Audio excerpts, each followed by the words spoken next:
Hello, salutations. What it do? It's Dr. Gamer, all father do getting their vibes like scribe. Let's get it. Happy Friday. It is once again time for the Aftershow Podcast. I am joined by my co-host Jay Shockblast with a casual Avenger currently eating deep dish somewhere in Chicago, so he can't make it right now, but we're going to hold it down. What's up, Mr. Blast? Much better place than I was this time last week. I bet. Let me tell you, the good boy is Thor is just back to himself. So dodged a bullet, but I am not gonna lie. I am struggling a little bit with it because I can't stop looking at him and just seeing what I saw. I mean, yeah, kind of hard to unsee that. Yeah, but it's getting a little easier, and he's really back to himself. He wasn't himself for the first couple days, and now he's doing good. So I'm trying to just work it all out, but it was tough. So I'm doing a little bit better though. Unfortunately, my wife is on school vacation, so I'm stuck with her for a week. Nothing worse than being stuck with the wife. Am I right? Right. Am I right? Am I right? Hey. No. Okay. We love women here. What's up, Eastwood? First one here. Beat everyone else to it. For those that missed it last week, Thor, our best boy, had a little bit of a health emergency, but he is on the mend, and everything is good right now. And speaking of, make sure you go support the homie Jay Shockblast if you love Thor. I'm going to put that in the chat as well. You're going to be able to pick up your own plushie if you want. I thank you so much for obviously supporting. Oh, absolutely. I need that for my home office. I know. You know what? Honestly, I just want my mom to have one. Really, I've got this one. If it doesn't end up going through, I'll just give it to her and get it back eventually. But yeah. I honestly that's really all I want. It's tough. I think that's another thing that kind of messes with the brain right now is that you see this number 200 and it seems so far away. Yeah. And it's how am I going to get there? I'm not going to get there. I'm never going to get there. And it's I don't want to I can't be mad at anybody because it's $30 is a lot these days, and I think it's cool. I hope people like me enough to think it's cool, but I get it if people don't want it. So, we'll do what we can, and I'm trying. Regardless, I'll show one off when I get mine, but you should definitely get on making it short. What's up, Omar? Appreciate you and watching the Webhead videos. Speaking of, we're going to definitely be talking about the Webhead. That's going to be our first topic. In fact, because there was some hoopla, and even as we speak, Lejeune decided to take his cue from Twitter and start some Spider-Man drama by making up a fake rumor. people are understandably reacting exactly how you think. So let's just jump right into our first story. Spider-Man 2 may have that Ratchet and Clank dimension shift feature. So this blew up everywhere. And the video I made about it blew up as well. Shameless plug. Go watch that if you haven't already. It's at about 46,000 views by now in only a few days. Appreciate you all for supporting it over the main channel. But an industry insider, and I'm using air quotes, but he is some kind of industry person. But are you a gamer? Yeah, I don't know how credible he is in terms of very, very, very much old school. Yeah, and very much an insider, especially on PlayStation side. Actually follows me on Twitter. Does he? I've met him many times. So this is what I've kind of looked into my video and what you were debating. So basically, Hip Hop Gamer, for those who don't know, he's a old school, very much, you know, old school hip hop type of a dude. He does a lot of, he works for Hot 97, which is one of the biggest hip hop media outlets in the country. He does, you know, a lot of celebrity interviews. He also is in the gaming space. He'll do interviews with developers and everything like that. And in the past, he's made predictions about stuff. So he made a video a year ago saying that he was hearing some stuff was going to be in Spider-Man 2, mainly a potential multiplayer function, not traditional co-op, like you would expect, like a Gotham Knights, for instance. But the way he described it sounded more like closer to what Ghost of Tsushima did with their game, where they dropped the single player first and then they had a separate multiplayer thing later down the line.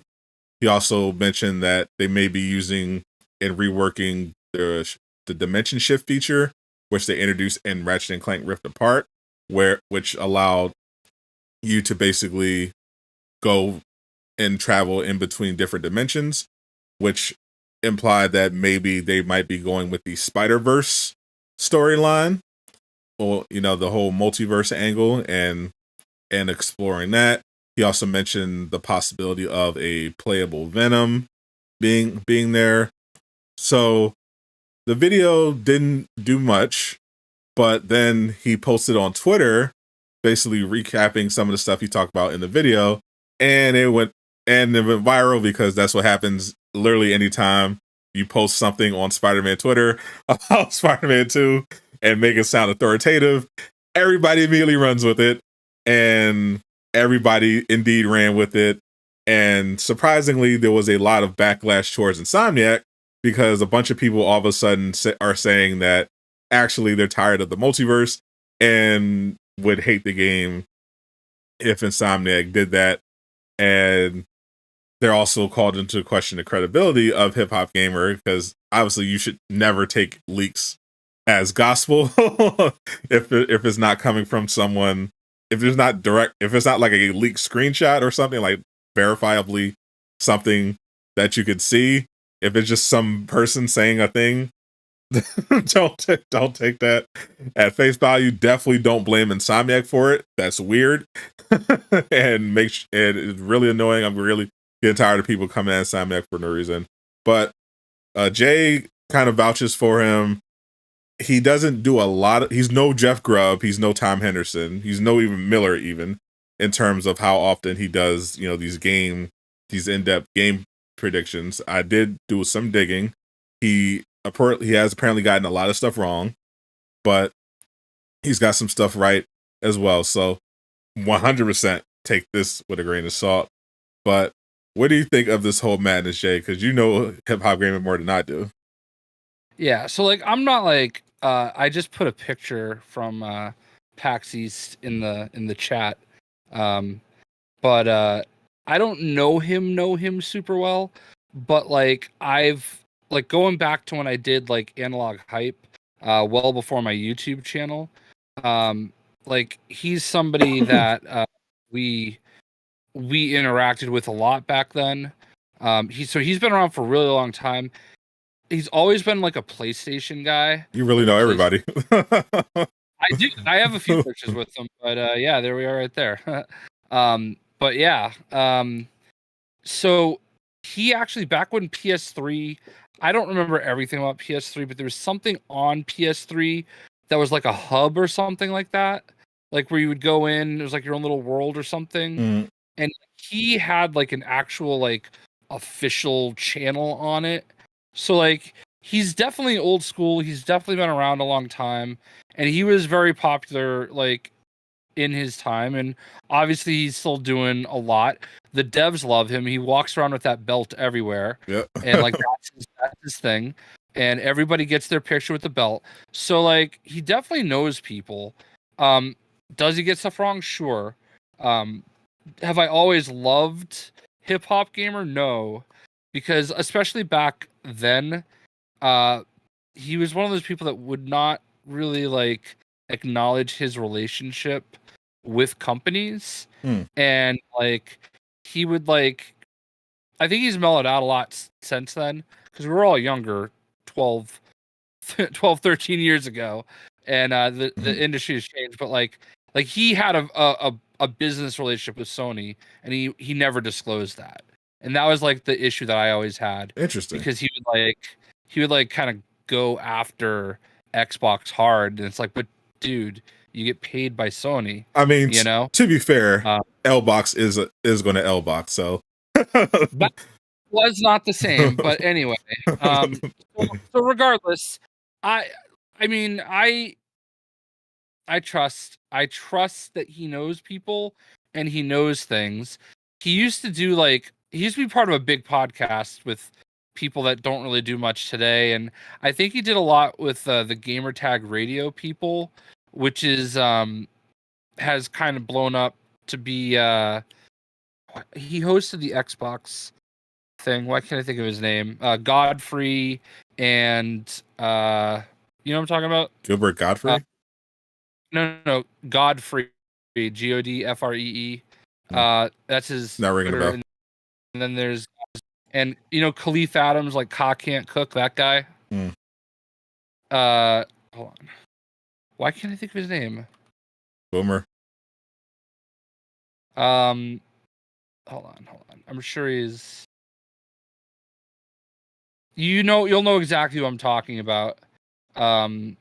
If I ever think of it. But yeah. Anyway, but yeah, like he ran in circles with them. So like, yeah, I totally get it. And I just feel like kids today, like the Twitter crowd, if you will, kids these days, they're just bitch about everything. Of course, you know. And I'm kind of over it at this point. So yeah. Yeah, Twitter definitely took it and ran with it, because there were people saying Insomniac was overrated and all this other nonsense, all because of this rumor. Now, Paris, that's his name. Paris Vicious 696. Now, personally, I don't care. And here's another picture of Jay and Hip Hop Gamer for those that missed it. Now, personally, I trust Insomniac because they're Insomniac. Yeah. But would you be, obviously, a playable Venom, a multiplayer function, no brainer? If you don't like that, you know, reevaluate yourself because you failed somewhere. But the multiverse, would you be okay if the multiverse angle was true with the whole dimension hopping and the multiverse storyline instead of kind of the more grounded experience we were expecting about Venom and Kraven? It's not what I want, okay? But listen, like I'll take whatever they give me because they're so good at what they do. It's not the direction I want them to go, especially in the second game. Mm-hmm. But I would like a more grounded game. I would honestly, I want just basically an expansion to Spider-Man 1, you know? Mm-hmm. Like that's good enough for me. And I think people have unreasonable expectations. Of course. Shocking. Yeah. I feel like we've already done the multiverse stuff with Spider-Man, like Shattered Dimensions and stuff like that. So I'm also with Spider-Man. I don't know if you saw my tweet just as the show went live, but Marvel today announced that Nightcrawler is also now Spider-Man for the X-Men. Yes, he has a Spider-Man suit and everything. And it's like I'm kind of at a point with Spider-Man where Peter Parker is Spider-Man to me. All right, like I feel like they've devalued Spider-Man. Exactly, right? You know, so like I feel like they've just devalued Spider-Man, and like I understand why they started doing it because they were in that rights battle with Sony for so long, and now even Steve Ditko's estate is trying to like constantly sue them for the rights and stuff like that. So. But now it's like literally Oprah throwing, you can be Spider-Man, you can be Spider-Man, you're a Spider-Man.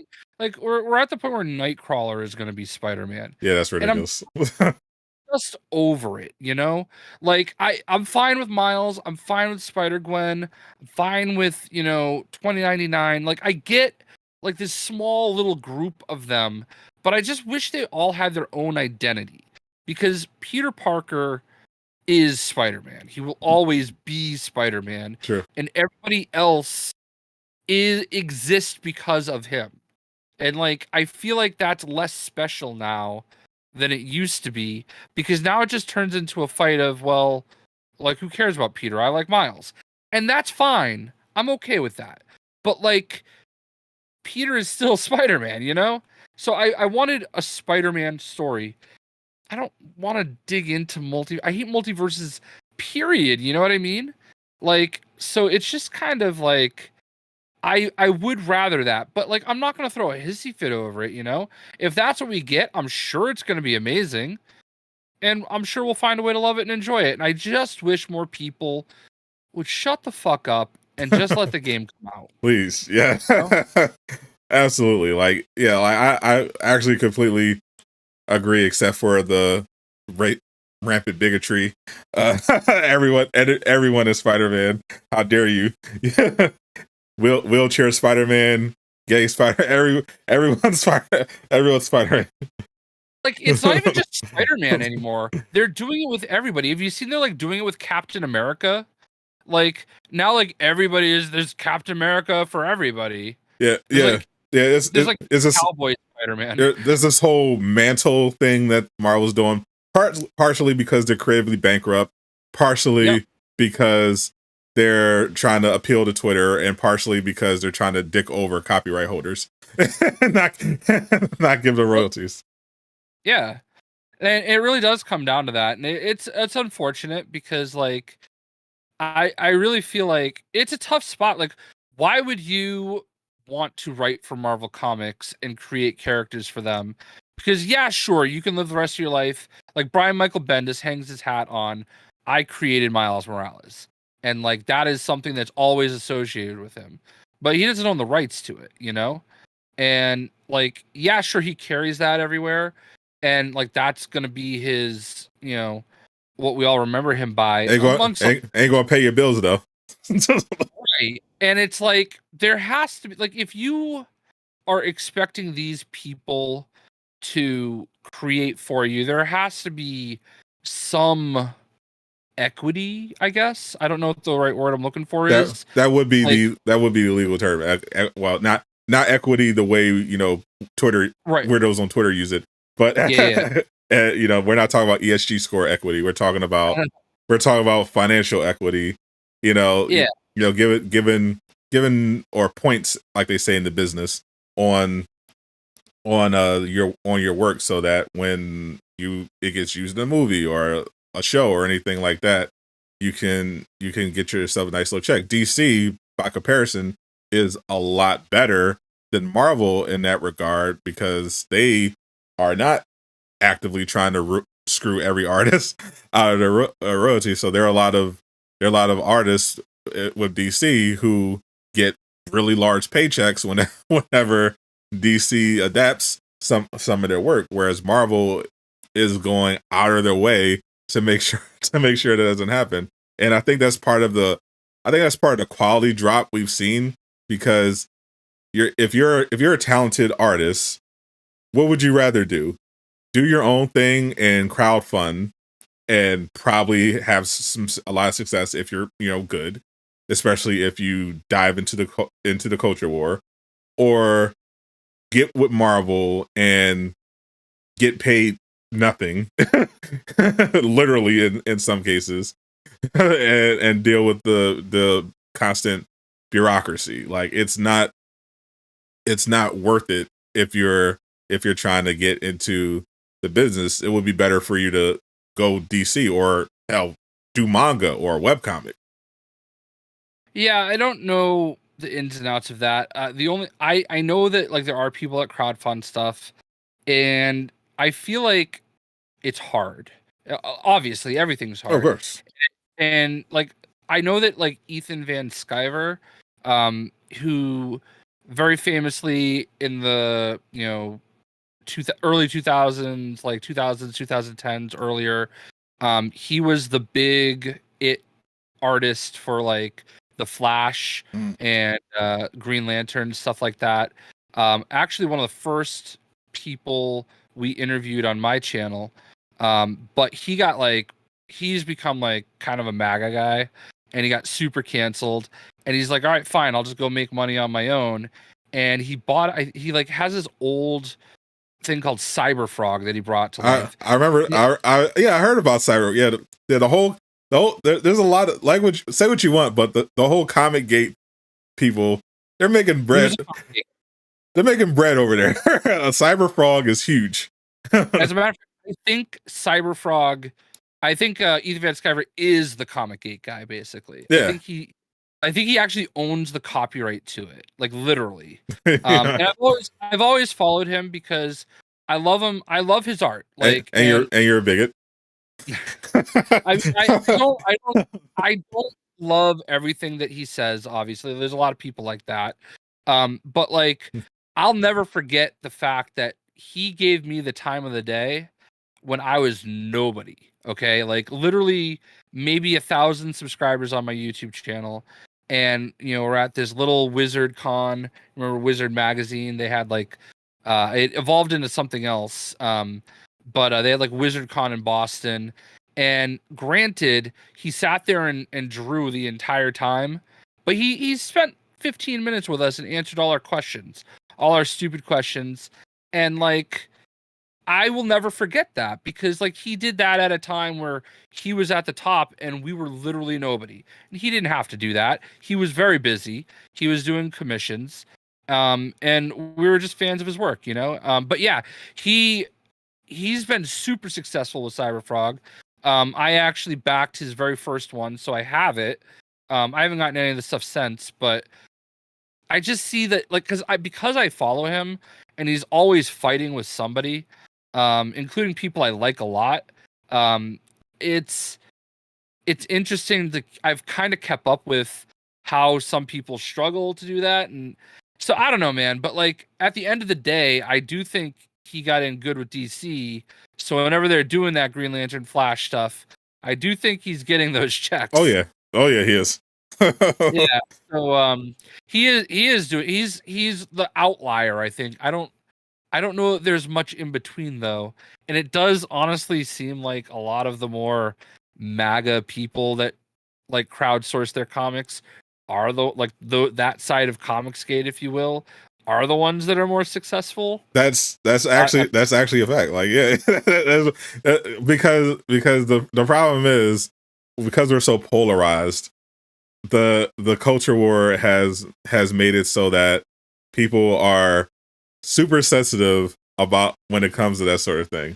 So like if you're someone who's like on the left side of the culture war, then you can get some attention if you go, well, screw you guys, I'm gonna make my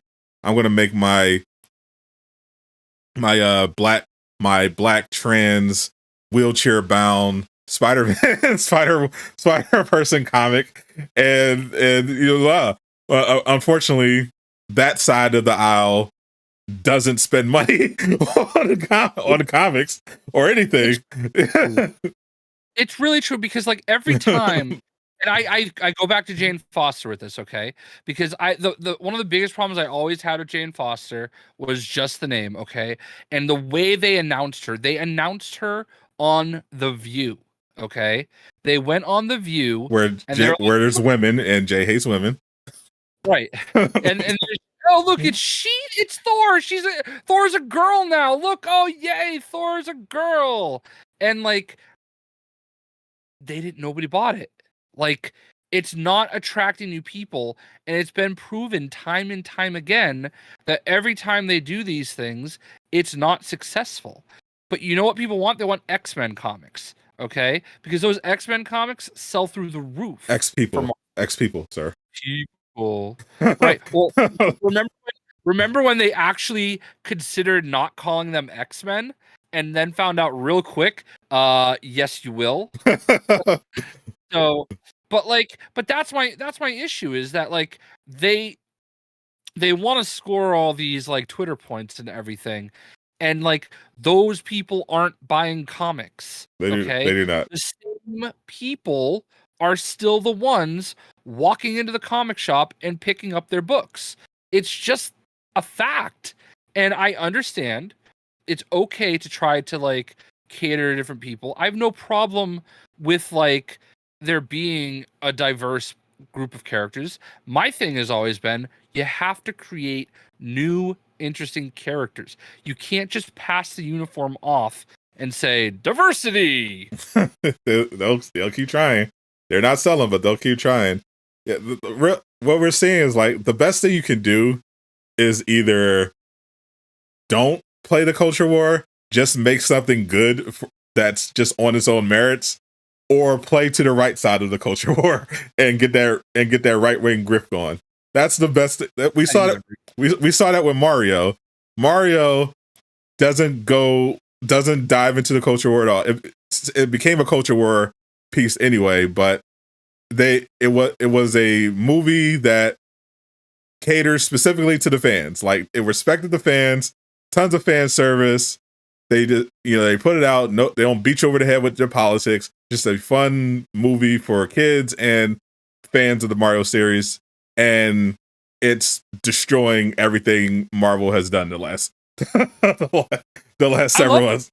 Yeah, I saw it earlier this week with my brother, and I didn't really know what to expect. I mean, obviously, I grew up with Mario.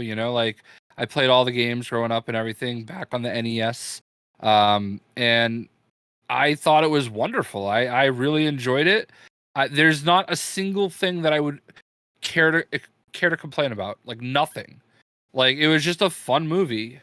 Yeah, I had no interest in the movie in particular because it's like whatever. But I just find it funny how everyone is just kind of just is using it to just dunk on Marvel and stuff and Disney. It's just like, no, this isn't rocket science. You don't have to play politics. In fact, it's better if you don't. Like it is weird that despite how aggressive they are on Twitter, the left rarely seems to support all these causes. It's so weird. Like why aren't more people? I feel like the only one that gets support is Miles Morales, and that's because the projects, not the comics, those haven't been doing that well, but the Spider-Man, the Miles Morales game, the Spider-Verse films, it's like I think that's why. I think Miles Morales is the exact example of why the comics didn't hit people, but the game did, and the Spider-Verse movie did, and I think it's because the Spider-Verse movie was incredible, and the game was also incredible, and both. Well, the movie didn't beat you over the head with politics at all. The game, a little bit, but not aggressive, not overtly so. Like not to the point where it's like, come on, But if you just make something quality and don't try to lecture your audience and just beat them over the head one way or another, then you're going to do well. Like Top Gun, I finally got around to seeing Top Gun Maverick, and it was on Amazon for free.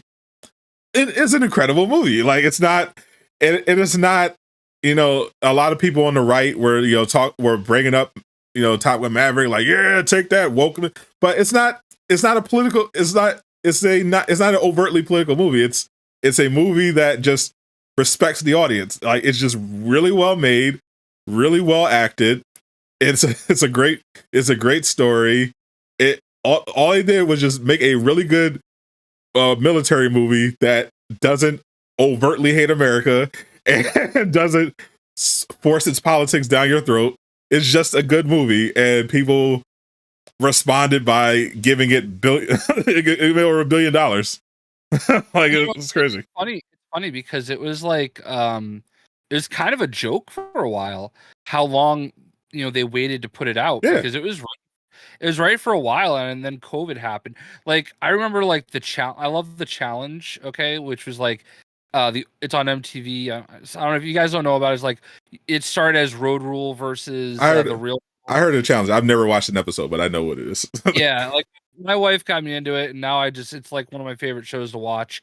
And like 5 seasons ago, they had actors from Top Gun Maverick on the show because they thought it was about to come out, and they did like a whole episode where they did something like Top Gun Maverick challenge theme. And then like the movie didn't even come out. So like they started the advertising process, and then they're like, nah, we're gonna wait. And they banked on the theaters coming back, and then boom, it like a very personal movie to me, obviously. But it's funny that you mentioned that though, because I went to lunch with my mom today because she had to get her tires switched on her car, and she keeps her like tires when she's not using in my garage. And we're sitting at lunch, and she's like, I think I accidentally bought Top Gun Maverick, or so she lives in New England 3-decker, and the second floor is like my cousins and her kids and stuff. And like they were messing around with the Roku. She's like, I think Mikey bought Top Gun Maverick. So I finally just watched it. I'm like, no, it's on Amazon Prime. You're good. So anyway, I just told that story because you mentioned it. It was a surprisingly great movie. I watched the original years ago when I was a kid. It was fine. But when I heard about it, I was like, oh, a sequel. I don't care about this. I don't care about this movie. Danger Zone, whatever, but I was blown. I was sitting. I didn't see it in the IMAX. I didn't see it. I was in my living room, and I was just watching it, and I was literally just on the edge of my seat. Just from that opening scene where the guy comes in to try to shut down the program, and he's like, well, you got it. And he tells Maverick, basically Maverick has to, what was it? He has to break Mach 5, Mach 8. No, it was like 10. They had to go like Mach 10 or something like that. And that whole scene, I was literally on the edge. I was like, oh, it was unbelievable. I was like, how is this so good? It's infinitely better than the first one. Yeah, so like, I mean, I've shared this story before. The first one is so personal to me because like, my dad was an air traffic controller in the Marine Corps, and he had been stationed in Japan for a year, and he came back and the first thing that we did, he like set up his home theater system that he brought back, massive speakers and, everything. And we watched Top Gun at full blast. And like, I just always loved that movie. Danger Zone was always my dad's ringtone. So now I hear Danger Zone anywhere and my heart skips a beat. So like, because like for over a decade, my dad's ringtone, so it's just such a personal thing for me. Growing up on a Marine Corps air base, going into the tower, going into the radar room, seeing all these planes. So yeah, man, like very, very cool movie. And I'm so thrilled because I feel like, I like things a lot. I think I enjoy stuff a little bit more than you because I turn my brain off a little bit. Yeah. and I'm thrilled that you enjoyed it so much because it depends on the thing. Like, you enjoy mediocrity more than me because my brain starts running and I'm like, oh, I start noticing things. I'm like, oh, that's stupid. But be wrong. I do have that about certain things, but I think I'm just at a point where I'm like, I've always wanted this stuff to be so readily available, and and now it is. Oh, why am I so out of focus? Weirdly, when I hear Danger Zone, I think of Archer, because that's like that's like his thing.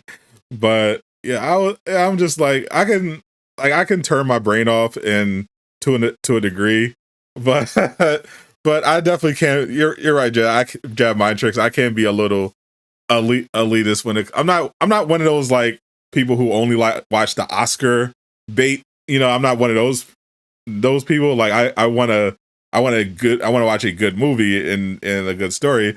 It's just because I'm a critic and a writer. I notice a lot of things that maybe the average moviegoer wouldn't, because I'm familiar with story structure and everything like that. So when I see something that is out of place, or I hear something in the story is like, oh, that makes no sense at all, then it kind of takes me out of the whole experience to a degree. Like I can still enjoy something, but it if it gets too bad, then I'm just like, nah, I'm out.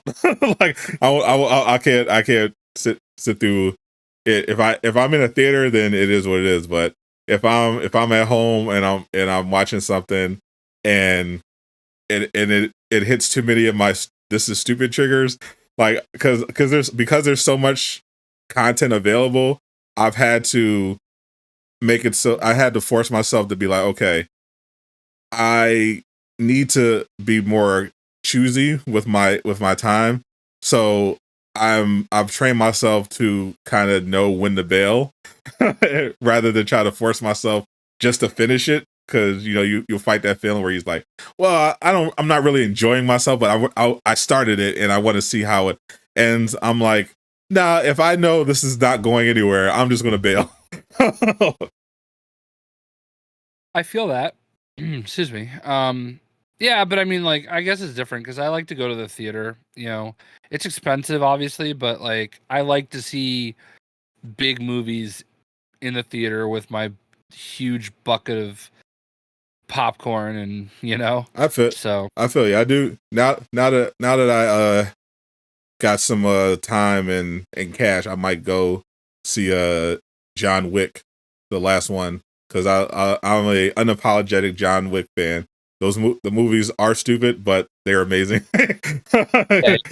I love I love them, so I think I'm gonna go see the last one, because I'm a big fan of the series, and I might even see the spinoff depending on how the trailers are looking. I'm not a huge theater person, but I do enjoy the experience depending on the movie. It's just like, it just depends on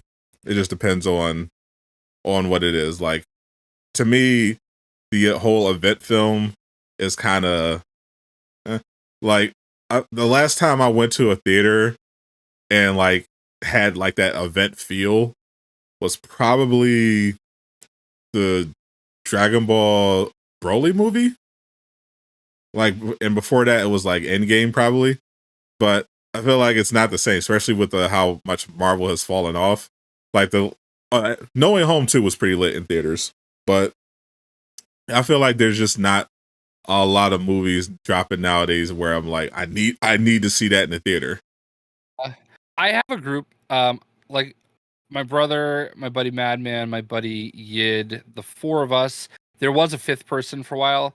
Like we used to like go to like all those movies like night one, and there's been a few times where I'll never just forget like walking out and just the like not Endgame, what was the one before it? Infinity War. Like when we all came out of Infinity War, just like that feeling of like, holy shit, what just happened? And Yeah.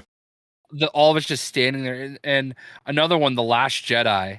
When we Oh walked out of boy. The Last Jedi, all of us hated it. And I didn't like, I sat there the whole movie and I'm like, I wonder what they're thinking right now.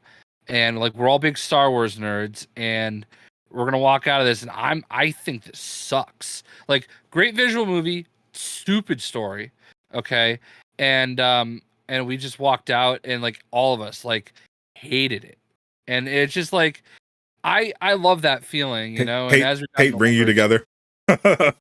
like, but there's been lots of movies like that where we just you go, you see it, you're surrounded by people. I always talk about my Justice League experience. I got to see Justice League at like an early screening. Flex incoming.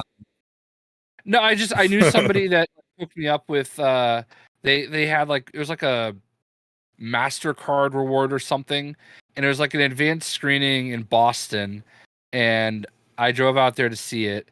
And it was just super hardcore DC fans. It was a huge theater, packed, okay? And like people were cheering the whole movie. People were going nuts. Like, you know that opening scene when you see like the Green Lanterns fighting and stuff? Like people were just losing their mind. So like that was my Justice League experience. And like I'll never forget seeing it and people just going nuts over it, you know what I mean? And that is not the Justice League experience for most people, you know? It was not. Yeah. It was definitely not. I'm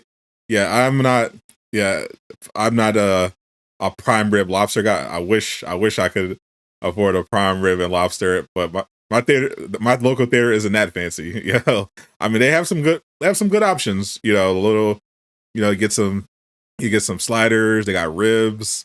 They got mac and cheese. I'm simple, man. I go to the theater. All right, the theater that we have it's kind of newish. It's about 20 years old or so, maybe 15, 20 years old.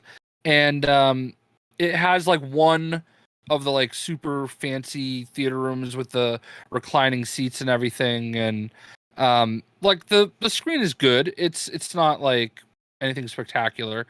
But I get like a big old thing of popcorn. Great bargain. They make you butter your own popcorn. Now I fucking hate it. Okay, because I want like I would go up and be like, okay, yeah, can you layer the butter? So they would put in a small scoop butter, put in another scoop butter, shake it up, Loves them some and butter. it was all perfectly layered. Now I got to make a huge mess, and I have no like I'm usually like the type like when we go to like every Saturday, my wife and I go to breakfast, and I'll be like sitting there like cleaning the table and stacking everything up nicely for them. Like when I'm doing the butter, like I don't even care, man. Get butter, the popcorn everywhere. You can clean that shit up. All right, you made me do this. You know what I mean? Yeah, it's crazy that Jay Moneybags goes to such a peasant theater. My theater. I wouldn't even dream of letting us butter my own popcorn. I press a button, and a theater attendant brings it to me. Extra butter. I'm sure I can do that. There might be a way to do that, but I don't like. I don't know. I cannot imagine at this point, and that's how spoiled I am. I cannot imagine going to a movie theater and standing in line for my own food, let alone buttering my own popcorn, especially with how expensive the theater is. No, I'm going to press a button, and you're going to bring me my food. Yeah, that's my only. I almost stopped going there because of it, but there's really like, it's really the closest one, and I didn't feel like driving the extra to go to the other one that's a little bit further away. Plus, they have Pepsi, and I'm a Coke guy. I'm the opposite. I don't drink soda, so I don't have to worry about that nonsense. But my convenient theater with the button is super close, but the bigger theater, the AMC with the better seats, is a lot further, but they don't have the button. You got to get your own stuff. So I favor my local one, but not just because it's close, but it has that extra convenience. If I did want to get some theater food, which I think is important. I very rarely go to IMAX because the closest IMAX is in Providence, Rhode Island. Oh, yeah, I'm nowhere near an IMAX. It'd be crazy. Yeah, it's like 45 miles away. We did go see the Batman at IMAX. I don't remember why, but we did. And I tried to link up with Tricks Ridiculous, but he was like, "Nah, I'm gonna go have steak." Of course. Share my food. He is a foodie. Talk about elitist. Tricks Ridiculous. with his constant Instagram food photos. Hey, listen, whatever makes you happy. It looks delicious, so I can't knock it. Yeah. The man loves fine dining. Can't knock the hustle. I'm not complaining about it. So we had another superhero story that unfortunately had social media going crazy, but not as much as the Spider-Man thing because this was expected. In fact, I made a video about it a month ago, and it happened exactly like I said it would. Shout out to Jeff Grubb. So your company, Suicide to WB, they had officially announced that shocking Suicide Squad Kid of Justice League is delayed, not just delayed, but not coming out this year at all. So Jeff Grubb's initial reporting that this was a much longer delay and was going to be 2024 ended up coming true. Now they said they made it sound like this was like polishing or something minor, but we're definitely hearing, I mean, obviously immediately we knew, you don't do 9 months for minor polishing. That's a huge delay. And we also got a report from another insider that one of the things that they're looking to rework is the always online feature. So while the core of the game, they say it's not going to be overhauled because 9 months is a long time, but it's not long enough to do a major core overhaul. It looks like they definitely saw the backlash from the state of play and decided that they need to pivot and fix some stuff up. Which is now you're on the payroll. So do you have any insight into this J-Shock class? I purposely don't ask about it, to be honest with you, because I don't want to ever put anybody in a bad spot. So, but I think like I'm just so tired of Twitter, to be honest with you, because like these people bitched about all these things, okay, and so they're like, oh damn, okay, well, we're not gonna do that now, so let's pause, fix it, and we'll get back to you. And now people are like, but what? You're delaying it? Like, and it's like seriously, dude. Like, I guarantee you, they're gonna come back, and people are gonna be like, they could come back, and it could just be an all Batman game now, and they'd be like, okay, but we wanted Superman. No, and then they come back and be, no, they would definitely all Superman game. And they'd be like, well, is it 8K and 120 frames per second? No, they would definitely dick ride if it was Batman. for sure. Now, they would complain about the actual game, just like they did with Arkham Knight, if it wasn't to their exact liking. But later on down the line, they would pretend it's the greatest game ever. But that's just how the Arkham stands are. I don't get it, man. Like, the game's going to come out, and it's going to be what it is. Does it matter if it's in May or if it's in February? Just get it right. Like, aren't we at a point where we've seen this enough? We've seen this movie enough times to know that you just get it right, okay? And when it comes out, it comes out. Like, don't act like you're not going to have plenty of other stuff to play. Like, I don't get it. Like, go do your 47th playthrough of Spider-Man. It definitely ruined my superhero plans this year because I was planning on a lot of Spider-Man 2 and Suicide Squad Kill Justice League content for the channel. I wanted Suicide Squad in particular to replace Avengers on my channel, but now I'm stuck. The only superhero games left are Spider-Man 2 and that mobile game that just dropped in New Zealand. Dog water. Marvel Go. I am very, very down on Niantic in general right now. They're ruining my life. Yeah, I was looking at it. I was Pokemon Go is probably like in the last year or maybe even two, probably the game I've played the most.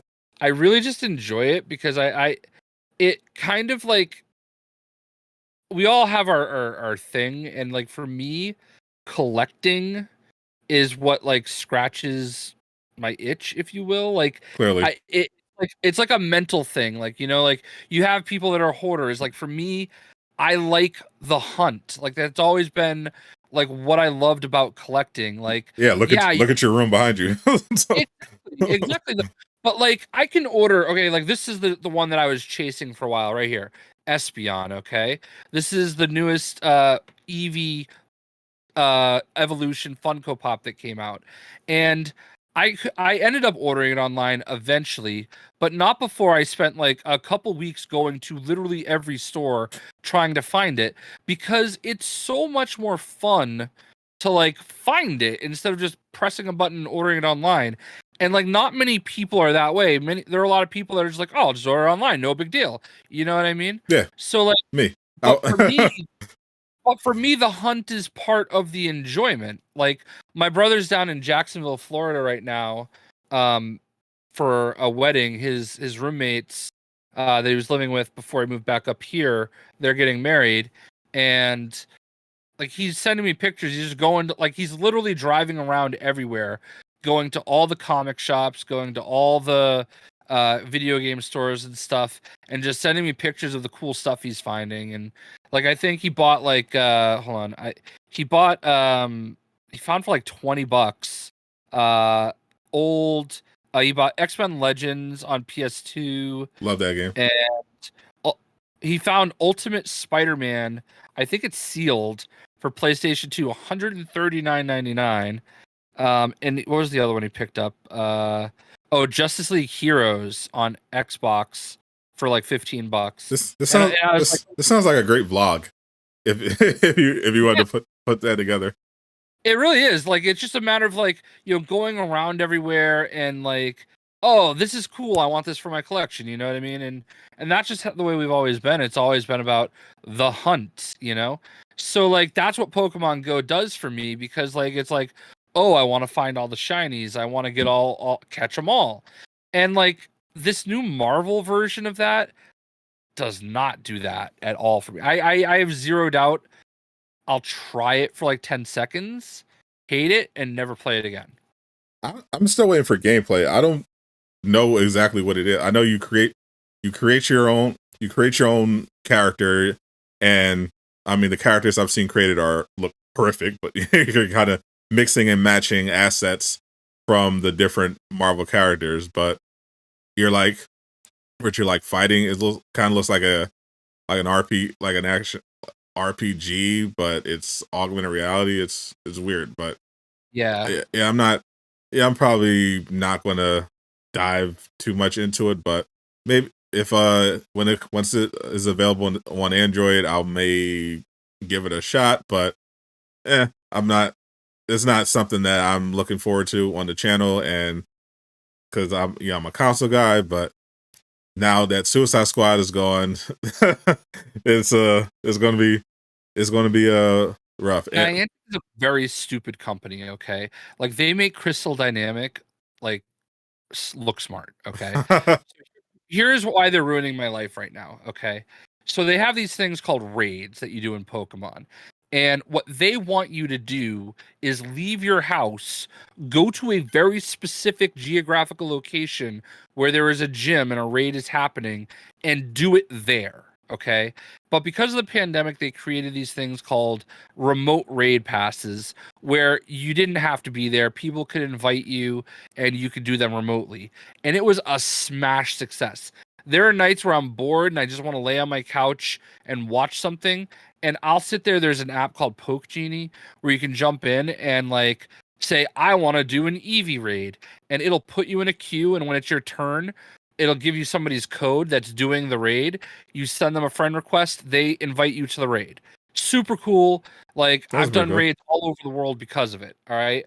So last week they decided, well, you know what? We really want people to go back out into the world again and get out and walk around and do this. So we're going to start charging more for the remote raid passes. They were 100 poke coins. Now they're 195. Okay. And on top of that, you can only do 5 a day. Now, I know what you're saying. You're saying, wait a second. They raised the price, but also limited how often you can do it. Yeah, that sounds stupid. Yeah. Yes. And let me tell you, if you go to the Pokemon Go Twitter and literally click on any single post that they've made since then, it looks like Avengers at Play Avengers has never ever ever looked so like civil. Like it makes Play Avengers Twitter look civil. Like Holy. these people are rioting in the streets. And I'll tell you this, okay, Poke Genie, I tweeted about this yesterday. Like if I log on Poke Genie right now, okay, usually, oops, that's Pokemon Go. Usually Poke Genie, like there's like 13 to 15 different raids going on, or different Pokemon that have raids. And right now there is literally 0 people in queue. Holy. All of them, okay? You can any Pokemon right now, you can join a raid immediately. I have waited hours to get into some of those raids before, okay? So right now there's a 0 queue across the board. Nobody is raiding. It's a negative queue because like there are so many trainers, like that's what we call it, you're called in the game a trainer. There are so many people that actually want Jedi Mind Trick. Look at that. There are. I'll let you address that in a second while you catch up. There are so many people that are sitting at some geographical location waiting to get people to join them so they can actually do the raid. That are just waiting because nobody is doing them. So it's just stupid. Anyway. Thank you so much. Thank you so much, Jedi Mind Tricks, for the 10 gifted. We gotta give him a round of applause for that one. Appreciate you, Jedi Mind Tricks. But yeah, that's probably stupider than everything Crystal Dynamics has ever done. Right, so let people keep doing them. Do you not like money? Like I'm not even joking. When Rayquaza came out in the raid, I didn't have Rayquaza, and I really wanted the shiny. It's an awesome looking shiny. Instead of being green, it's black, and it just looks sick. It's like this black dragon, basically. And I really wanted to shine. I had the worst luck. I probably sat there and did 40 raids, okay, the first night until I finally got one. Like a raid costs $1, right? Like if I'm doing the remote raids, it's basically $1 to do the raid. So like I just sat there and gave them $40 that night. I don't do it all the time. Okay. But like I was that bored and I was having such bad luck. I'm like, surely the next one I'll get one. I'll definitely get it on the next one. And I just kept doing it. And like, what is this? Can you imagine that they were like, nah, we only want $7 from you. Keep your 40. What? So not only do you have to pay money to raid, now they're limiting the amount you can do to the point where no one's playing.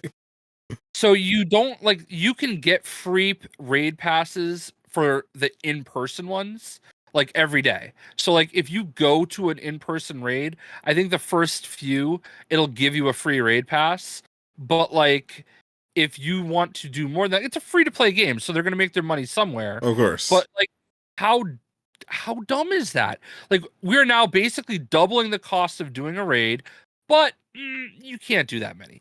And here's the thing, their communication is to not. Even worse. literally. You know what I mean? I mean, listen, Eastwood. Yeah, it's $40 on digital Pokemon. How many skins do I have in Fortnite? Okay, like it is what it is. You know what I mean? How many skins does Eastwood have in Fortnite is the question. And Avengers. Yeah, like, you know, it's really not that big of a deal. But like I had fun doing it. Like I can go spend $40 at a bar. I'd rather spend it in Pokemon, you know? Sure. I can go get 5 drinks at a bar, or I can, you know, sit on my couch and play Pokemon for an hour while I try to fall asleep. Yeah. To each their own, you know, that it's everyone's got their hobbies, you know, and personally I wouldn't want to pay money for a raid in a mobile game, but I mean, like it's the only mobile game I play now. Like I've deleted every other game off my phone. It's the only game I play. That's a shame. You have terrible luck with live service games, buddy. Well, no, I mean, listen, there have been times where the first raid I get a shiny. With the raid, I had bad luck on Rayquaza. I don't know. Like I don't know why. I don't know why. Maybe it's how my mind works, but when you say shiny, it sounds like a slur. I don't know why. So basically, their Pokemon have what's called shinies, which is like an alternate look. Like, so Sylveon, all right, here I can show you this. This is what Sylveon normally looks like. All right, so that's Sylveon, and this is shiny Sylveon. You can see like the colors are a little different and reversed. So, it's and they're rare. They're much rarer to find. Um, so, and I don't know. It's part of the allure of Pokemon. Everybody's always out there shiny hunting. You'll hear that that term a lot. But it's also inspired what they do in the Bigot game, the Bigot Wizards. Have you ever caught like a slightly different color, like Wooper or something? And you'll see like the 3 little stars next to their name. It's literally ripped off from Pokemon. They use the same exact symbol for a shiny. And what are the characteristics of these shinies? They're just a different color. They're just rare. There's a different color. It's like flopping your edict on the table and saying, "Look at my shiny." Look at these shinies. You make the shinies dance? I mean, you can make them your friend. Make your friend your shiny. You own some shinies. Yeah. I ask myself that every single day, Eastwood. Honestly, I really do. These shinies taking our jobs from good hardworking normal Pokemon. And the crazy thing is, like, I didn't even get into Pokemon until, like, honestly, like the last three years, and it's slowly, like, I slowly get it more now, And one of my favorite things now is that I get to share it with my niece, who is like just falling in love with Pokemon, and like today she was mad at me because I didn't bring my Nintendo Switch. You're teaching shinies to children, Jay. Yeah. Yeah. What is it? I'm telling Ron DeSantis on you. Well, could be worse. I literally bailed out on Pokemon after Nintendo 64. So it's just fascinating to me to see, how it still maintains this popularity despite having such dog water consoles. Yeah. Well, Nintendo owns Pokemon, so they're definitely they definitely know how to milk it.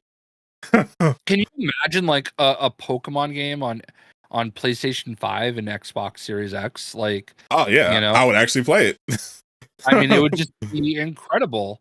But like, it's so stuck. Like, listen, the Switch is good for what it is, but at this point, it's so dated. And I think I experience it even more because like I stream at 1440p and it like is upscaling it and it makes it a little bit more washed. I notice it when I play in handheld that it always looks so much better than when I'm like streaming or recording on my computer. And obviously the difference between a 27-inch monitor upscaling 1080 to 1440 and an 8-inch screen at 1080, you know what I mean? Oh yeah. I know exactly what you mean, size queen. Okay. It was a dick joke, Jay. Oh. right over his head.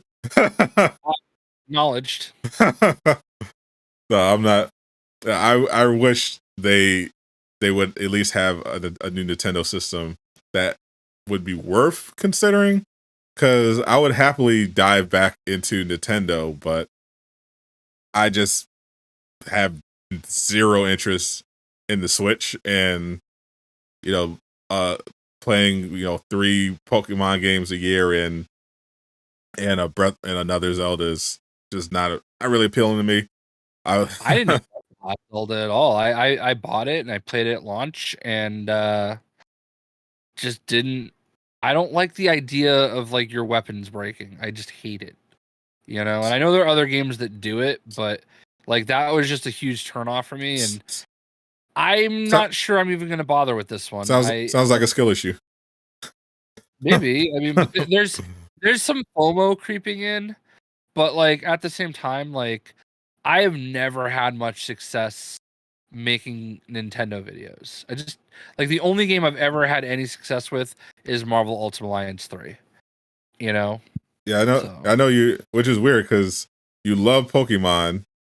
You do a lot of Pokemon stuff. I would think that eventually it would pick up. I mean, it's Pokemon. Yeah. It's huge. But that's also kind of the thing. Like like it's always fun. Like speaking of Twitter being like a cesspool, Miller tweeted something yesterday about the new Harry Potter show. Yeah. And I responded to him, I thought, very pragmatically, very like logically. Like I'm like, well, they just made a shit ton of money on the Wizard game.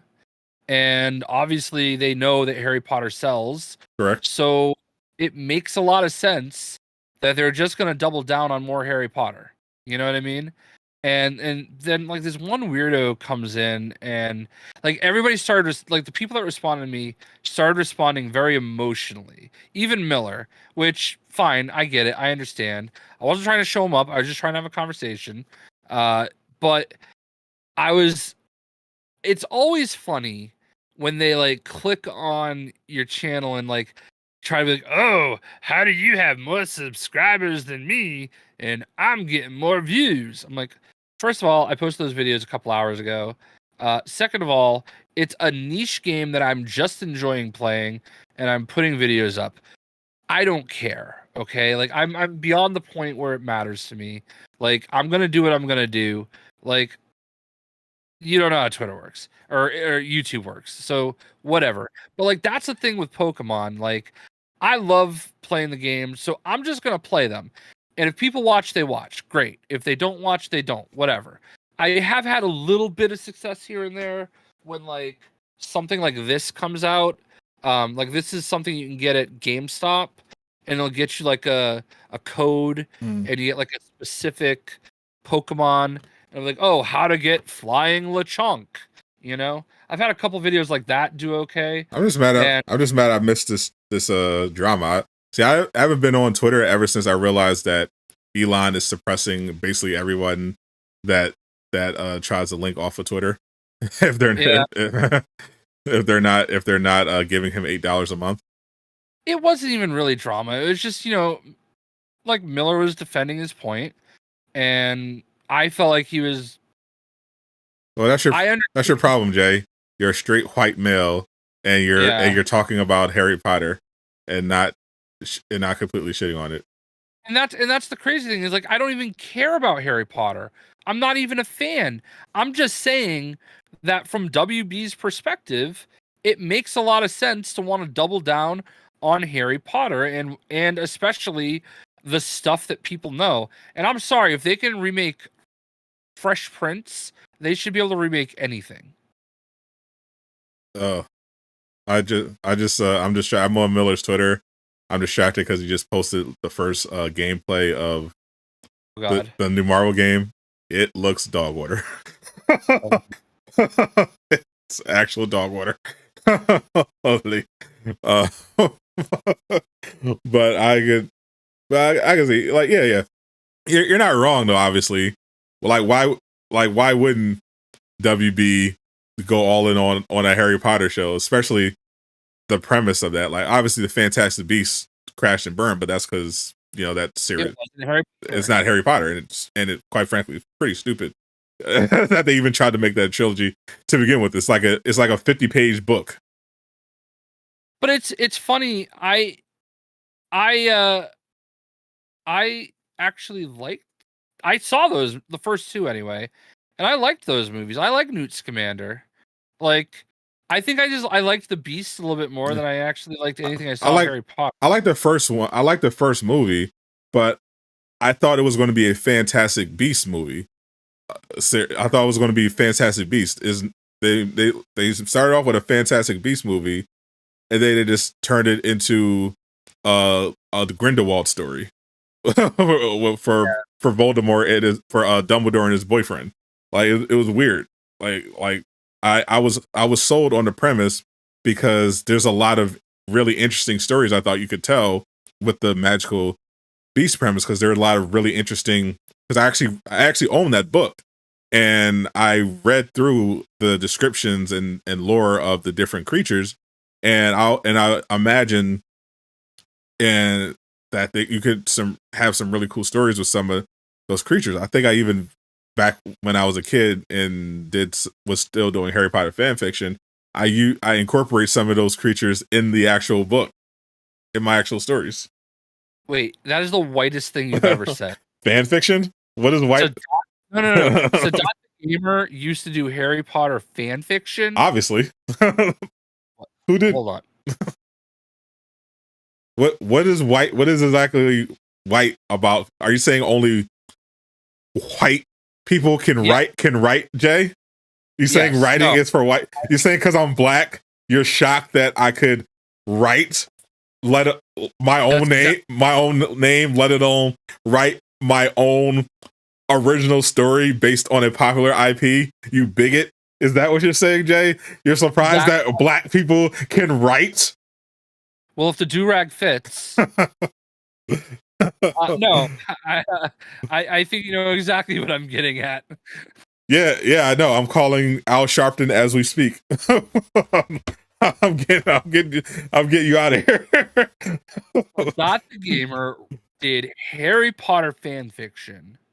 I'm pretty sure I've talked about this before on my channel.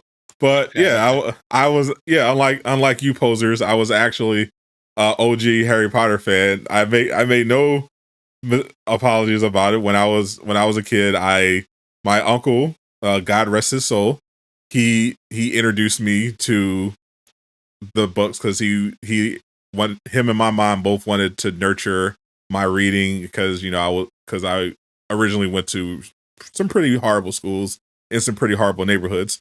So their way of keeping me ahead was to make sure that I could read and write above grade level because they knew I wasn't going to get the quality at the schools that I was stuck at. So Harry Potter ended up being a huge influence for me, made me want to be a writer. And I watched I think I watched the first movie at least 80 times. And I would sometimes, while I was crafting my fan fiction, I would have the first movie on in the other room just so I can hear the sound, just so I can hear the music and just have that have that ambiance going to help me create. And it was a nice little community. I was writing for, I forget what it's called. It wasn't fanfiction.net. That was like the big general fan fiction site for like all the fandoms. I was on the Harry Potter one, which was like the biggest Harry Potter specific fan fiction site. And I actually had a couple stories take off. People really dig it, and there was some really good stuff in there that rivaled some of J.K. Rowling's own books in some of the later ones. But it was a fun thing to do, and it helped me nurture my writing ability, which I ended up using in later years to be a blogger and an editor, and now I just use it to write YouTube scripts. But eventually I'll get that novel out of the door. But when I do get that novel out, I will owe it to partially to my time writing Harry Potter fan fiction. You used to be so cool. I honestly don't I don't care. I think that's a good story. I agree. I was extremely cool when I was in middle school and high school writing my Harry Potter fan fiction. I 100% agree. There was nothing cooler. I was one of the coolest kids in school, in fact. Oh, we know your bigotry is deeply rooted. Oh yeah, this was great. It would great if you told me that back then that J.K. Rowling would be considered on par with the gentleman from World War II. I would have laughed in your face. Yeah, because it was unthinkable. Everyone loved it. Like the only people at that time back then who didn't love Harry Potter were like these boomer conservatives who were crying about witchcraft. Yeah. Which is why it's hilarious that the same conservatives types that were saying Harry Potter should be banned for witchcraft were promoting Hogwarts Legacy just because of the culture war and how all the left has turned on J.K. Rowling. It was absolutely ridiculous. This makes zero sense to me, but I think the Harry Potter series is going to, at least the first episode, is going to be massively watched because it's going to be a culture war thing again, where the same thing's going to play out. You're going to have, if they make some, J.K. Rowling's directly involved, so there's no illusions there. So people are going to be super aggressive about that. If you watch it, you're canceled. Then, which is going to have the right be like, yeah, you got to watch it to own the libs. But they're going to show up in Hermione. When Hermione's black, or more likely when Ron is black, because Hollywood hates redheads.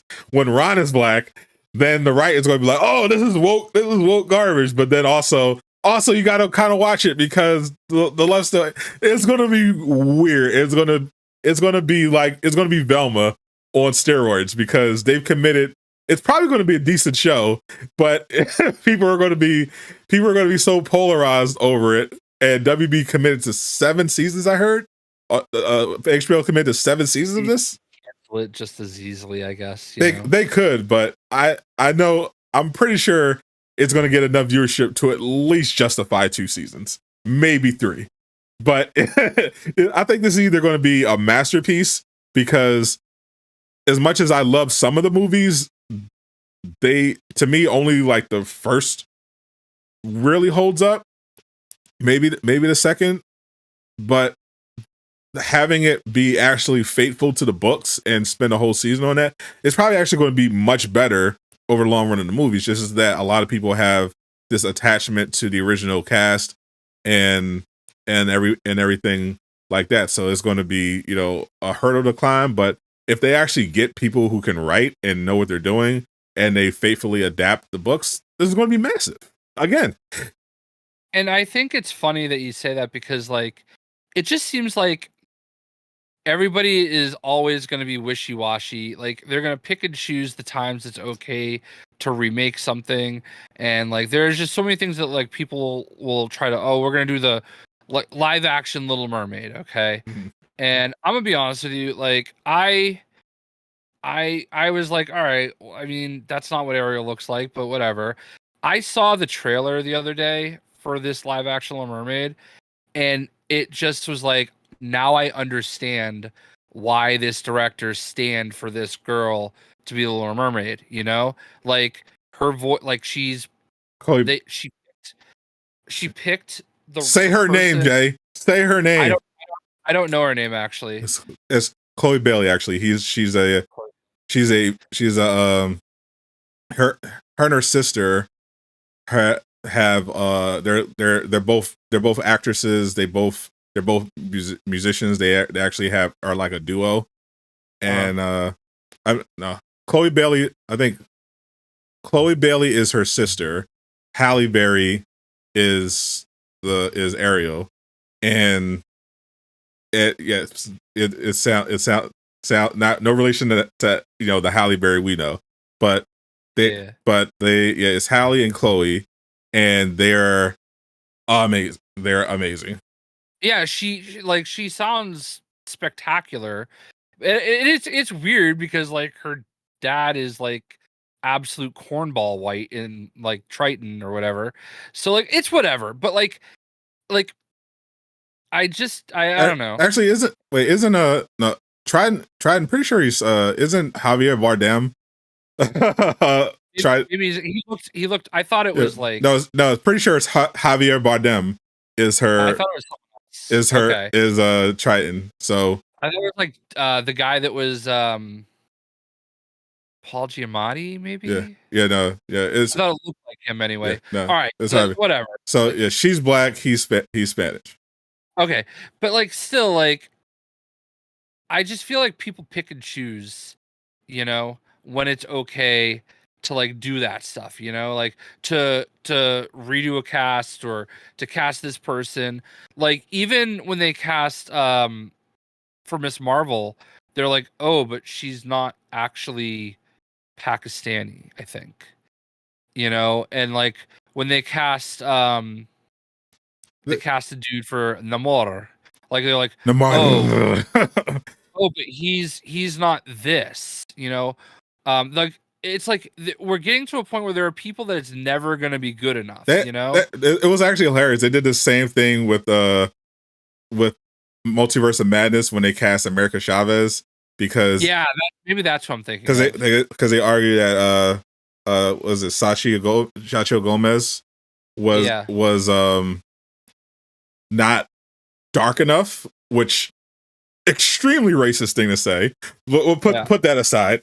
But they did this Storm. They're saying she wasn't dark enough because they're in the comics. She's brown. She's a bit browner, in certain issues. And to me, I'm like, who cares? It's not like they cast a white woman to be America Chavez. Like, she has. They follow the proper heritage. Like, this colorism thing was just nonsense. But that's why I'm saying it's so important. Don't try to appeal to Twitter. Like, you're not going to win.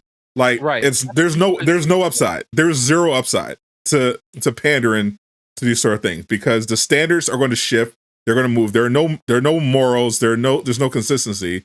You're not going to, no matter what you do, no matter how much you pander, you're going to get one thing wrong, and they're going to immediately dismiss you as a bigot. And doesn't matter. Like you can do everything 99.9% right and in accordance with their worldview, but if you get a 0.% wrong or out of line, you're done. It's over. It doesn't matter. And all you're going to do is just divide people and cause you're going to get a lot of attention, but as we're seeing, it's not going to translate into success for your project, because no matter how loud these people are, they're not going to actually go. They're not going to see your movie. They're not going to buy your books. Like, it's just focus on, just tell a good story. If you're adopting source material, be faithful to the source material. Be respectful at least, and just focus. Be Mario. Just because these people's their entertainment is not the thing you're doing. It's like calling out all the things that don't fit their worldview. That's their entertainment. You know what I mean? Exactly. Like, and I, we're talking about all these different examples. Like I brought up Storm.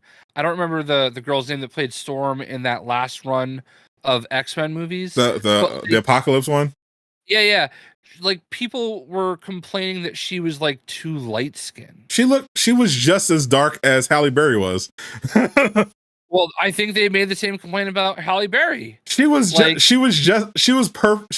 perfectly fine complexion wise. If you put Halle Berry and the girl from Apocalypse side by side with Comic Storm, mostly you're get the same thing. Like, there is a whole history to colorism, but it's not that. Like, it's not the difference between Halle Berry and the comic book version. No, that's just people who are bored, who have nothing better to do, who need to complain. There was a history of people, like, actual colorism is like how black people who look like Mariah Carey or what's the Lionel Richie's daughter? No, the actress Rashida Jones. Yeah. Rashida Jones, like that. Like, it was legitimately a situation where people who look like that could, quote unquote, pass and would get treated much better. And even going way back to slavery, the darker black people worked in the fields, and the people with the fairer complexions got to, you know, be in the house and, you know, just basically be butlers and maids.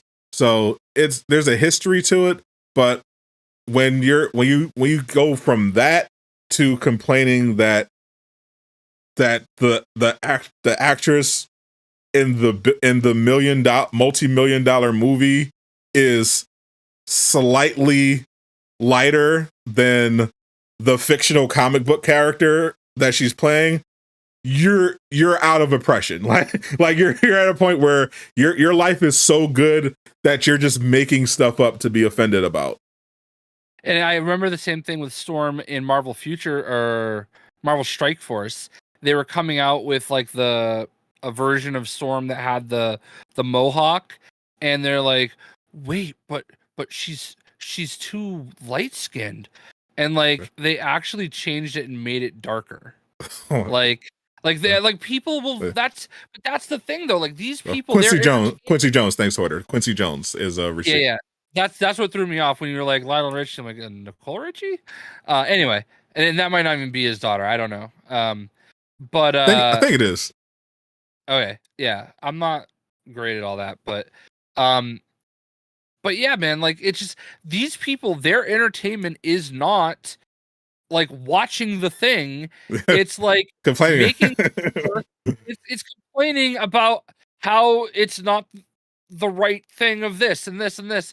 Or, oh, you bigot, how dare you complain about Ariel? But you're doing the same thing, you know? And it's like it's all hypocrisy, and everybody does it, and it's absolutely. Like the whole, like it's always crazy to me. Like when I remember back when I was a kid.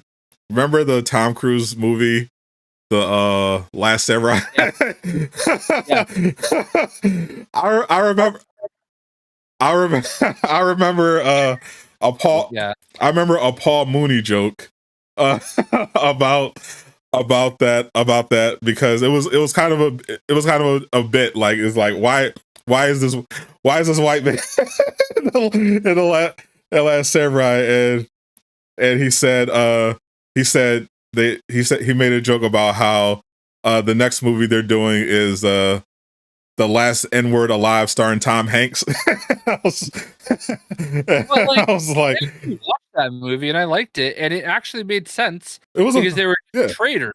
It was a fine it was a fine movie, but I remember I was just thinking about how there was no movement from like the people you see now, the the neurotics of the world, all the culture warriors who are complaining about race swapping, when it was whitewashing, when it was black and brown characters who were being just completely written out or played by white people, even mocked, like with actual caricatures, there was no pushback. It was just, oh, this is harmless fun, or this is fine. But now all of a sudden, when things shift in the other direction, and we're seeing more and more pushes for diversity, and to be clear, obviously Hollywood isn't doing this out of the kindness of their hearts. they were, at the end of the day, the ones who were doing all that racist stuff back then. But it's just funny to me that there isn't this big push back when they were doing the same stuff, just benefiting white people. But now that it's black and brown people's turns, I was like, whoa, wait a minute, why can't we just respect the source material? Like, oh, back then you could make Cleopatra. Everyone could white. You could have Asian people literally being played by white people who just tape their eyes over. That was fine. But now if you have, if you make a Marvel movie and you race swap an alien or something, whoa, here we go. It's like, come on, guys, relax.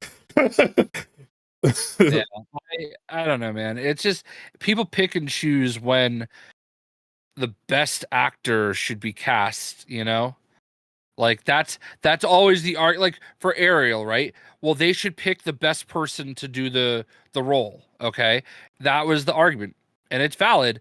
I do feel like they did that. I feel like I don't know who they could have gotten to be more Ariel than that. You know, like her, like I was actually like I thought like not even a movie that was on my radar, but it's like wow, okay, like I mean, CGI. that I mean, I have no interest in the movie at all. I mean, the CGI looks dog water, and everything I'm hearing about the story sounds like I'm about to get a lecture. So no, thank you. Yeah. But but her singing, I'll cop the soundtrack on Spotify. But yeah, the Tinkerbell thing was also like weird. Like they made Tinkerbell black, but I think that one's a little more problematic. It's like of all the characters you'd want to race swap, why Tinkerbell? I don't even remember that. Yari. She played in if you ever seen Blackish, she's the oldest daughter. They made a spinoff of that called Grownish. Yeah, my wife loves that show. She loves that show. Grownish. She's the star of that. Yeah. Halle Berry and her sister are actually in that. With Zari. Zari. Yeah, her and Chloe play her friends at college. Diana Ross's daughter. Don't. Anthony Anderson. Yes. Yes. Anthony Anderson, Tracy Ellis Ross, and Zari is Zoe. She plays Zoe. I remember Anthony Anderson when he was on like Hanging with Mr. Cooper. Oh my god, that's a throwback. Hanging with Mr. Cooper was, but for all the back patting Hollywood does about diversity, we had a lot of great black shows when I was growing up.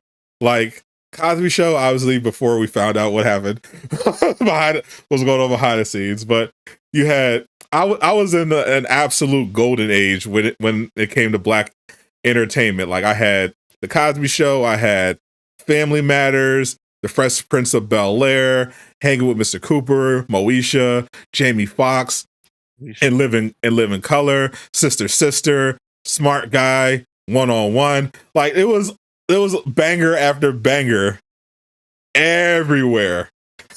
For if you were black, we had our own network for it. We had multiple networks.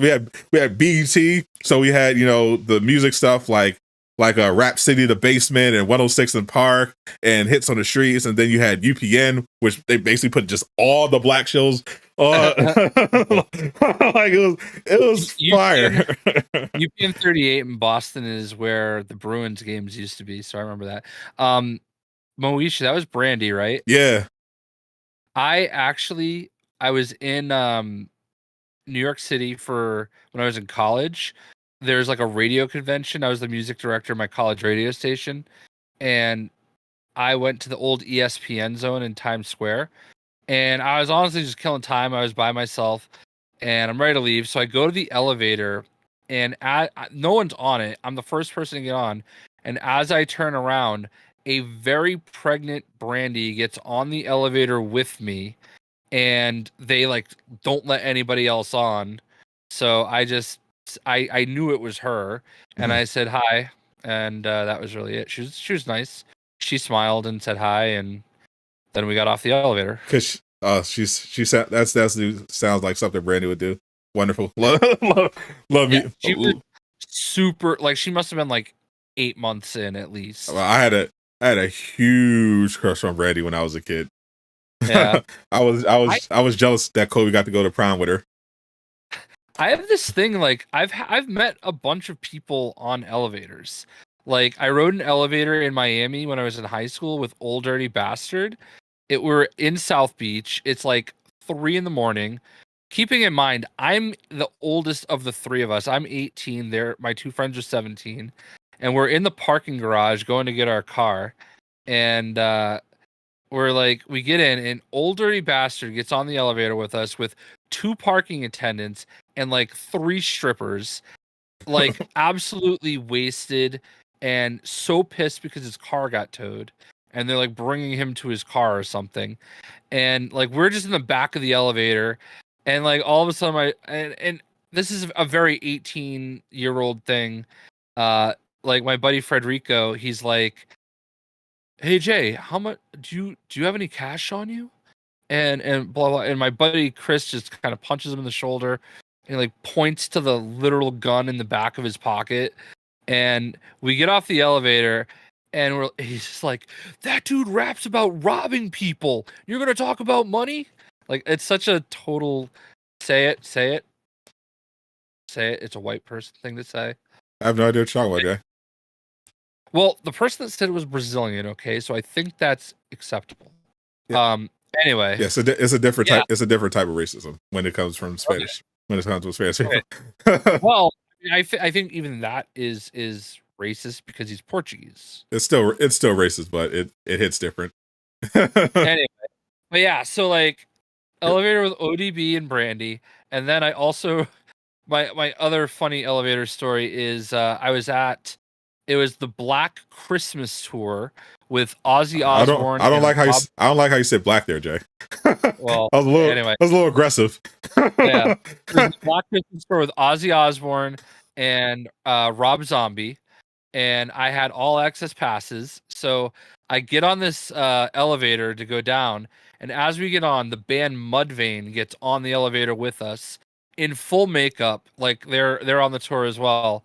Because I knew this band called Soil, and we're going down to hang out with them, and they get on the elevator with us after like doing a signing or something, and like we're all just kind of like sitting there, and my friend and I were like, "Oh wow, this is crazy," and we get off the elevator, and Ozzy fucking Osbourne is standing right there, and he looks at us, and he goes, "Cover your ears." It's my best British accent. That was horrible. Yeah. And then, all right, this is my best Ozzy impersonation. And then Rob Zombie's pyro goes off, like because we're right at the side of the stage. Then he just does this weird Ozzy smile and walks away. And then we all just kind of look at each other like, "What just happened?" You know. So anyway, I was not lucky enough to meet. Really, I don't meet any celebrities in elevators. I tend to meet only times I met famous people outside of like actual events I went to was like in recording studios because I would go to some pretty big studios to make music, and the closest where I think we were coming out of an elevator, we were at Powerhouse. We had a buddy who was supposed to be performing there. Is this pretty big annual event in Philly. A bunch of music artists come, and so we were rolling with him to show some support, and we were in the lobby of this hotel, and we got out of the elevator, and across the lobby I see like a mini entourage walking by. I'm like, oh, that must be someone famous, and I was like, oh, who's that? And it was Carrie fucking Hilson. Now you're extremely white. You probably have no idea who that is, but she was a big R&B star for a little bit. She famously had a beef with Beyonce that ended up destroying her career. but at the time, she was pretty big, and I had a giant crush on her. And she, in person, like I've been starstruck 2 times in my life. One when I met The Rock. One when I saw Carrie Hilson 50 feet away from me in person. And I wasn't like the huge, like I loved her music, but I wasn't like, oh, she's the best. But seeing how fine she was in person, I was like, whew, I get it. We had this conversation last week, dude. I used to listen to rap and hip hop when I was in high school. I had a Hot Boys CD. Yeah, we know, Jay. You're extremely basic rap playlist. For those who are fiercely googling, here is I'll pull it up for you. This is her biggest song. This is Carrie Hilson. think this is what she looks like now. But yeah, she was a big star back in the day. Unfortunately, you do not want to mess with the Beehive. Especially now. No, the I will say Beehive don't play. I did go see and to answer, I think Eastwood was saying something about, do you have all access to everything? I used to do concert photography. Like before I did YouTube, I did a lot of concert photography. So like, and I would interview bands and stuff like that. So like I have had lots of access to people, you know? So yeah. But what was I gonna say? I don't even know anymore. Boomer.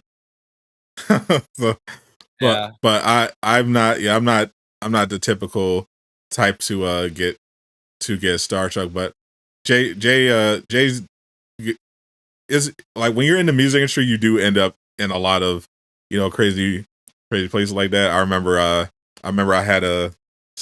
was doing a studio session for my mixtape, and we rolled in to start making some music, and Freeway was there when we got there. I know you know Freeway. I might. It's not ringing a bell at the moment. Rockefeller, Freeway. Oh, okay. He had a very distinct voice. Freeway got the hood on smash. Freeway. Let's see. I have lots of cool stories. I was all right. So Kerry King, the guitarist for Slayer, I did an interview with him and his wife for a tattoo magazine, and we're sitting there doing the interview, and I'm asking basic tattoo questions. We're talking about like first tattoo, okay? And I don't even remember Kerry King's answer, but I remember his wife's answer, because he's like, "Oh yeah, tell him about your first tattoo. Show him." So she starts talking about it. Show him. On her pants and starts to pull them down, not from the back. Oh boy. And I must have turned a different shade of red, because I went and they just died laughing. And it didn't go that down. Pure J. Pure of heart. Yeah. So, I also I have like a few Kerry King things. I also I was interviewing the band Killswitch Engage. Like, and this is before like they were huge. Their singer Howard and their guitarist Adam were in their van. So they weren't even on a bus yet. So we're in their van, and I'm interviewing them, and Kerry King walks by. And keeping in mind, like, Slayer was not on their show. Like, I'm pretty sure they were opening for Kitty. Okay. And Kerry King just happened to be in Providence, Rhode Island, and like walks by, and all of us are like, wait, was that Kerry King? So like in the middle of the interview, we're all getting out of the van and looking, like they're freaking out. It's like, oh, it's Kerry King. Can't believe it, and like we're all just kind of laughing. So another cool one, Pantera, obviously wasn't Dimebag and his brother, I know that name. Yeah. They were in a band called Damage Plan, and I was hanging out with the band Shadows Fall, and Dimebag comes up and like sees them like messing around with their guitars, and he's like, "Oh, let me play your guitar. Let me check it out." So he's like literally playing one of the guitars from Shadows Fall's guitar, and like they're talking guitars, and here I am like listening to literally one of the people that's considered one of the greatest guitarists to ever play guitar, like just talk shop with one of my other favorite bands and two other amazing guitarists. And then I walk over, I see Vinnie Paul, and I'm shooting the show, and I'm like, "Hey man, I'm one of the photographers for the show. Do you mind if I come up and take pictures while you're playing?" He's like, "Nah man, just don't get my text way." So like I have a picture, like I'm literally standing next to Vinnie Paul, again, guy that's considered one of the best drummers of all time, while he's playing in front of tens of thousands of people, Crazy life, But yeah, actually, I didn't get into rock until like any sort of thing until like later in life. So when I have these encounters with these people, with some of these people when I was in the music industry, it wouldn't hit me. Like I was just like, oh, okay. But I could respect the significance of it. Like we ended up when I was still in one of my bands. It was me and my one other friend.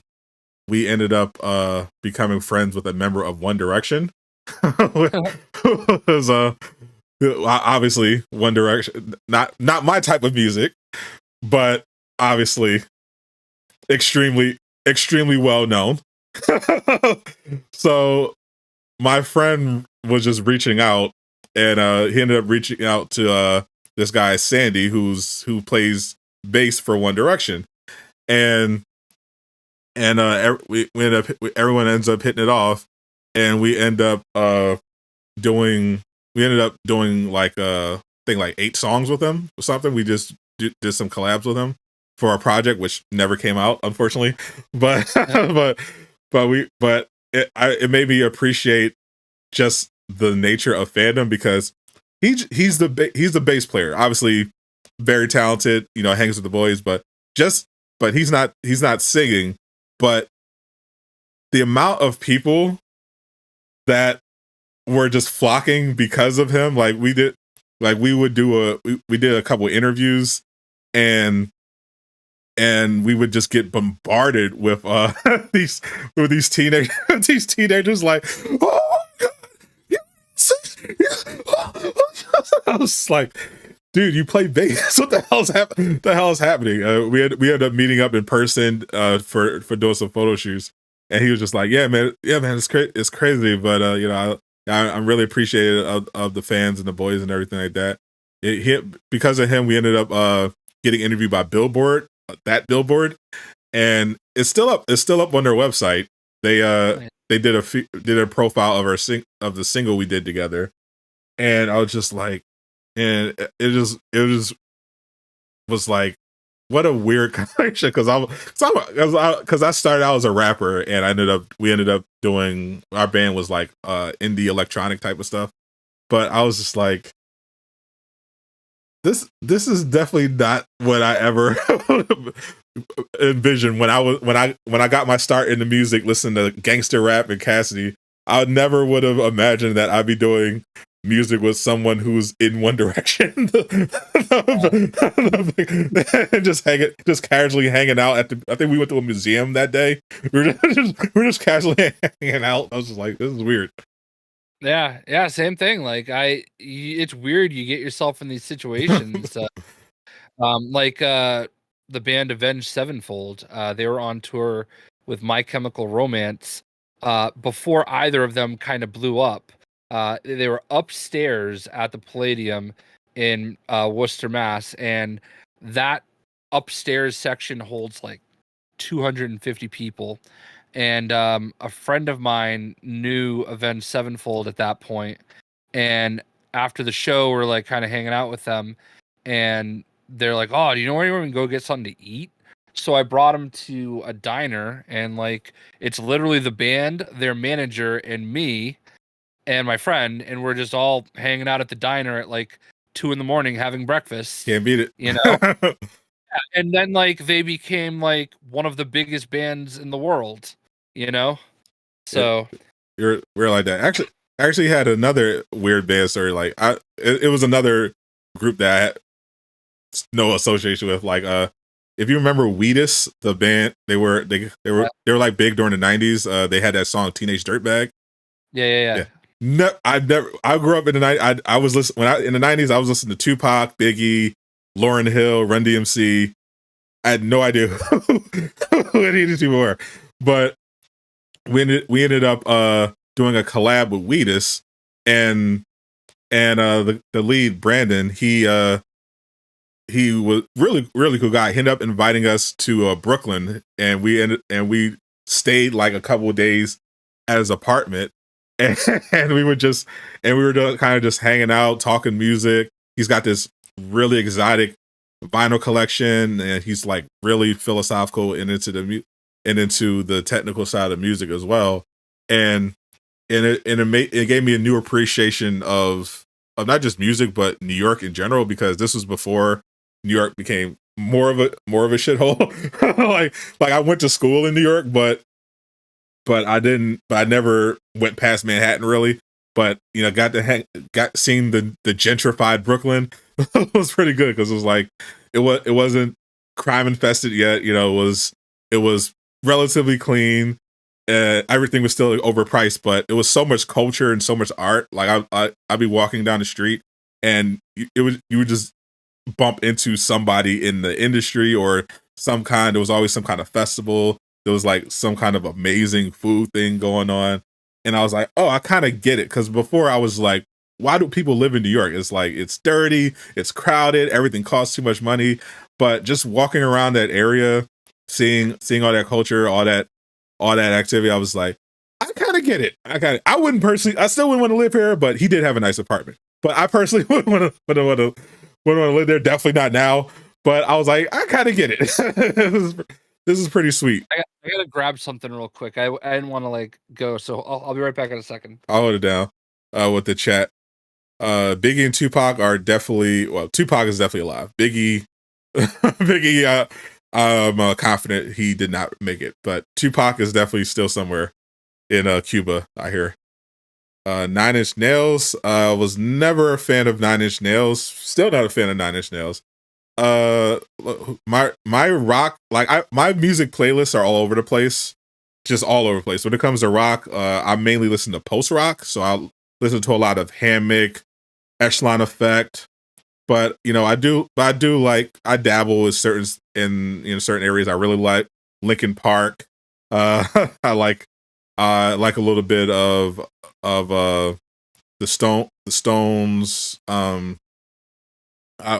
Just randomly, Lifehouse has like probably my favorite song of all time. Lifehouse. I am it's mainly because of Smallville. Like that's how I got introduced to the song. Love Rain Over Me by The Who was another one of my favorite songs. But yeah, if you're a fan of Smallville, you definitely know Lifehouse's Everything. It's that's my favorite song. You don't what me like I can't vouch for all the music, but Everything is one of the greatest songs ever written, and I will fight you to the grave over that. That song is objectively amazing. Hanging by a Moment is dope too. Everything is an incredible fucking song, and if you disagree, you should not have opinion on music. You said something. It reminded me that I have this because I just met DMC at New York Comic Con. Red DMC, hell yeah. Of course you did. Yeah, so I got my my DMC Funko Pop sign. Also, Eastwood mentions that Sadat likes Boyz II Men. Let me tell you, who doesn't like Boyz II Men? My first actual concert. Okay, so the first concert I ever saw, technically, was Lee Greenwood at Camp Lejeune, North Carolina. Now I know you're probably saying, "Who the hell is Lee Greenwood? And why would you say that's your first concert?" Do you know who Lee Greenwood is? And I'm proud to be an American. A white supremacist. No, I'm free. Yeah, so it was the height of Desert Storm. He did like this huge tour on all the bases. Okay, so like that's Lee Greenwood. All right, so that's technically the first concert I ever saw. My dad drove us to go see Lee Greenwood at Camp Lejeune, North Carolina. But my first actual concert was Boyz II Men, Belle Biv DeVoe, and Babyface. That's an amazing concert. Someone definitely got pregnant that night. I'll tell you. My second concert was Kiss, yes. Which is my uncle used to actually work for Kiss. The one thing I regret is that I haven't been to that many concerts in my life. I haven't had a chance. It's definitely something I want to do more of, because I have not gone to many, and the ones I have, it's all if I could count on one hand the amount of concerts I've been to. I'm not counting comedy shows, but just actual music concerts, and they're wildly different. Like the I think the first actual concert that I remember going to was in college, and it was mainly because this was high school. My friend my good friend who I had a crush on, it was trying to rizz up. I wanted to go see Beyonce, so I got his tickets to see Beyonce, and she came to Philly, and I tell you, if you're ever looking to rizz, go to a Beyonce concert. Baddies wall to wall, everywhere. And she puts on a great show. She's an amazing performer. But even if you don't like the music, go for the baddies. They're everywhere. You'll be very much outnumbered. So that's good. My second concert was a free college show I went to, and it was by a band called Electricity. And the only reason I even went to that show is because I recognized them, because they had a song on the soundtrack for one of my favorite movies, Titan AE, called The Cosmic Castaway. And it's the only song from it that I know. So I was one of the few people there who didn't know any of the words except for that one song. But it was enough to get me there. And I think my only other concert was I saw Lupe Fiasco live when he came to Philly, and one of the greatest experiences ever. It was actually one of the first, I think it was the first YouTube video I uploaded on my Sadat the Gamer channel. I took a cell phone video of him because he stopped and told the story about how they invited him after Obama first got elected. They invited him to like this like White House event where they had these music performers, and he was like confused because he was like, "Do they know who I am?" so he was like, he just rolled with it. So they told him what they kind of gave him some guidelines, but it's Lupe. He's a real artist. He's not gonna censor himself. So he performs. This is amazing. He performs "Words I Never Said," and if you never heard that song, one of the lyrics is referencing how Obama basically bombs brown people and did not live up to his promises, as well as some critical comments about the war on terror, the pharmaceutical industry, stuff like that. So he performs the song, and it's a great song. It's a banger. Skylar Grey does the chorus, but the people were there are like, can't do that. So Lupe does an encore of it, and now they really get pissed. So Lupe and they're threatening to boot him out. So he does another encore of the same song.